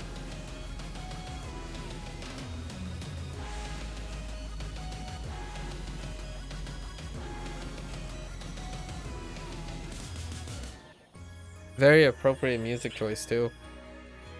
I really like it. Oh my gosh, that's incredible. So something I'm not getting here is the Genesis points, the quest earning weekly. I think they mean, I'm guessing they mean, no, because I completed some of these. So it's not this. Oh, we're supposed to visit 20. You know, we should. No, we'll be back. We'll be back. Oh, we have to sit there and play build parts again.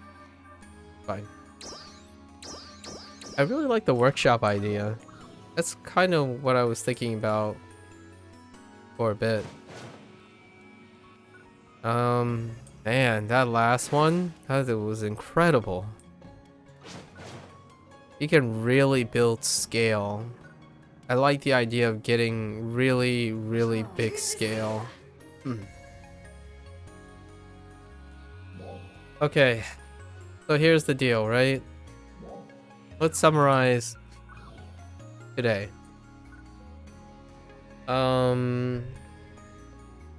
It's great that the Alliance has creative space. It would be interesting to join an alliance that's more actively creating things.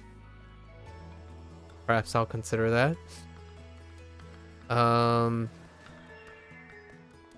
We didn't see the Retem layout actually. So let's look at the Retem layout for the creative space. That's actually new. So you can change the thing to the Retem backdrop. Let's see. I do like Alio a lot. It's very tranquil looking. Here it is. Oh, you need Genesis points. Wait. Oh, we have new parts too. Okay, so we have a lot of new parts. I'm just gonna collect these, of course. But I do happen to have enough Genesis points to get the Retem theme. So let's unlock the Retem theme. And let's try it. Interesting. So this was added to the creative space. In addition to the Alliance creative space, Retem was added. And I'm guessing that's going to be the same for Kavaris and Stia in the following updates. This is a nice working area too. This is such limitless possibilities. And that's all she wrote for that. Unfortunately, we did not have enough battle power to do the Lucille exploration zone, the alpha testing environment quests. I'll have to follow up with that. In terms of the chapter 6 part 2, it's more exposition for the chapter 6, so they're really setting it up right now. So we learned about a little bit more about Sefeto. Manon is being entrusted again. She got a facelift. Those are the highlights, I guess. You got a little bit more like a sub-story. This is an emergency transmission. Come on, Our data Crawford. points to the imminent appearance of dark falls in the central area. An interception operation involving the central cannon is currently in the planning stages. Please prepare to deploy. Yep. I mean, one thing I could attempt to do... Oh, and you can get to the quest counter from your menu now, so you don't necessarily have to go to this quest counter. But out of habit, I keep going to the quest counter. So we can't do the Lucille exploration, which is the first standing quest, Alpha Environment Testing Zone, because I need 15 more battle power. I could try to get my hands on the other weapon, maybe. An interception operation involving the central cannon is currently in the planning stages. Please prepare to deploy. Please, Crawford. So this is gonna be like a as is. The chapter 6 part 2, it's okay. It's relatively short. There's no actual set piece. There's some really relevant dialogue though. I'm really intrigued because I like to know it's setting up for the clash between the Starless and the Metreon, and it's giving more perspective now. So what is the relationship between the Metreon and the Starless? Why is it 500 years? And was 1,000 years the final link between PSO2 and PSO2 NGS? What happened to Sefeto? And Sefeto goes way back. There was hints of being able to get back up to Lucille, and I think that's also hinted by the Lucille exploration zone, which I can't show off for until another day. So I guess my goal now is I'm gonna try to get that 15 battle power, and I'll be back to look at the exploration, Lucille's exploration. So overall, this was kind of a mini update, I would say. Not too bad. Emphasizing the creative space is great. I hope there are more features in the creative, and there's a whole chock full of new parts. So I'm looking forward to seeing how people integrate those new parts. I really have to go into my creative space, render all the parts separately, and look at them suspended in air, so I can get visually familiar with all the pieces that are available. And then I can make a comment on other people's creative uses, because I don't know what is a built asset already and a like original creation in OC. There are a lot of OC designs out there that looks amazing. I think cars are great, vehicles, like crafts, that stuff is really good. In terms of like bigger like organic stuff, that's kind of hard because the texturing's very limited. And then the character creation, people use lots of players use their creative space to display their character creation too, which was the original form of flexibility in this game, which is character creation. And then I saw so many like that last map with the Transformers, dude, all those character creations, man, like that used to be the centerpiece of this game. Like why do you buy stuff, why do you play the game? Ultimately character creation is like one of the end games, but mechanically there's a lot of mechanically challenging things in this game. I can't show the new one that was added. I was kind of looking forward to it because it was an 8-man and sound really like tough. So we'll I'll get back to everyone. So what was here is still above average, man. This is supposed to be a small update, like a half update. I'm expecting them to follow up. Probably maybe not this month. They'll probably start a new seasonal event. So then this current seasonal event is going to end this week. So all the way to August 8th. Maybe chill down week. And then follow up by a new seasonal. And then there will be a level bump, a level cap bump probably. And probably another chapter, part 3. I would be really impressed if in 2 weeks they release part 3 of chapter 6. I really am interested in what they have set up, because they spent like 5 chapters, the whole first chapter, setting up all of this. And I genuinely like that is a great character creation. I like it, just how cohesive it is. Yeah, so what do I give this? Tentatively I'll give this update let me review. So the new set I can't comment on because I can't go on Lucille. The new set looks fine. I'm not much of a min-maxer in terms of equipment, but let's see if we can even see it. What is it called? I think it starts with a V. That's not what it starts with.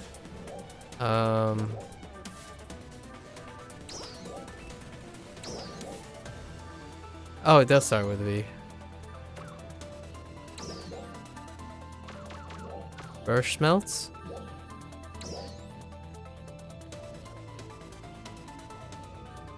I feel like someone's, whoops. I totally...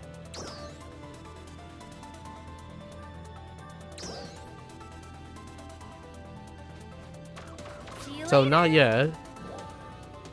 I'm pretty sure I spelled that correctly.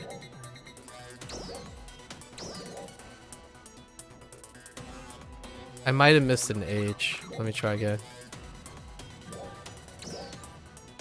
Nope. So not yet. Not yet. I can't really comment on the... I don't like data mining in advance of this, so... If you're really curious what the stats are on the weapon, I either talk about it when I get it, or if I ever get it. But yes, there's a new weapon set. for the new weapon line. And yeah, just that's about it. So I'd probably give it tentatively a 6 because I have no way of seeing the Lucille thing. In the end, it's probably going to end up being a 7-8 experience once I gain access to it, which is what I would do in the evening on my off time. And then I'll be back with the coverage of that. You know, live service games, little at a time. So I think this would be considered more of the incremental updates that are 50% of the time, and then like 10 to 15% of the time it's a really big update, and then the remaining are like seasonal updates generally. Seasonal updates are more consistent. They're always in a predictable span of time. Yeah, and lots of little quality changes. The DPS meter is fantastic. I really like the DPS meter because now I don't have to necessarily data mine anything or take mental look at my performance, like the performance ratio when I'm switching things out and going between classes, so I can get a relative scope of things and then I can make comment on my own performance and whatnot. So the DPS meter is fantastic. I think that is an incredibly great quality of life change. There were a few other quality of life changes, like how the menu system works, the alliance menu system works. Always constant QOR quality of life changes happen 90% of the time. When there's a maintenance, there's a chance of quality of life change or a balancing change. And often PSO2, they don't typically favor nerfing. It's generally bringing all the weakest things up in line with the most preferred things every single time, like pretty much all the time. So when something's working really well, they just make all the other things work just as well. So it's great. 6 for now. I'll be back for part 2. Oddly enough, this is probably gonna happen in the future too, because I don't have max gear. I'm largely a casual player. It's not sufficient to be top and having access to high grade stuff. You have to play a little bit more than just doing dailies and weeklies. Alright, that's a wrap for today. As always, thanks for hanging out. Thanks for listening. If you're going to watch this later, thanks for watching. And as always, until next time, I'll see you very soon on PSO2 NGS again for a follow-up. Take care, stay safe, work on that net positive lifestyle, and I'll catch you guys on the next one. Take care. Bye now.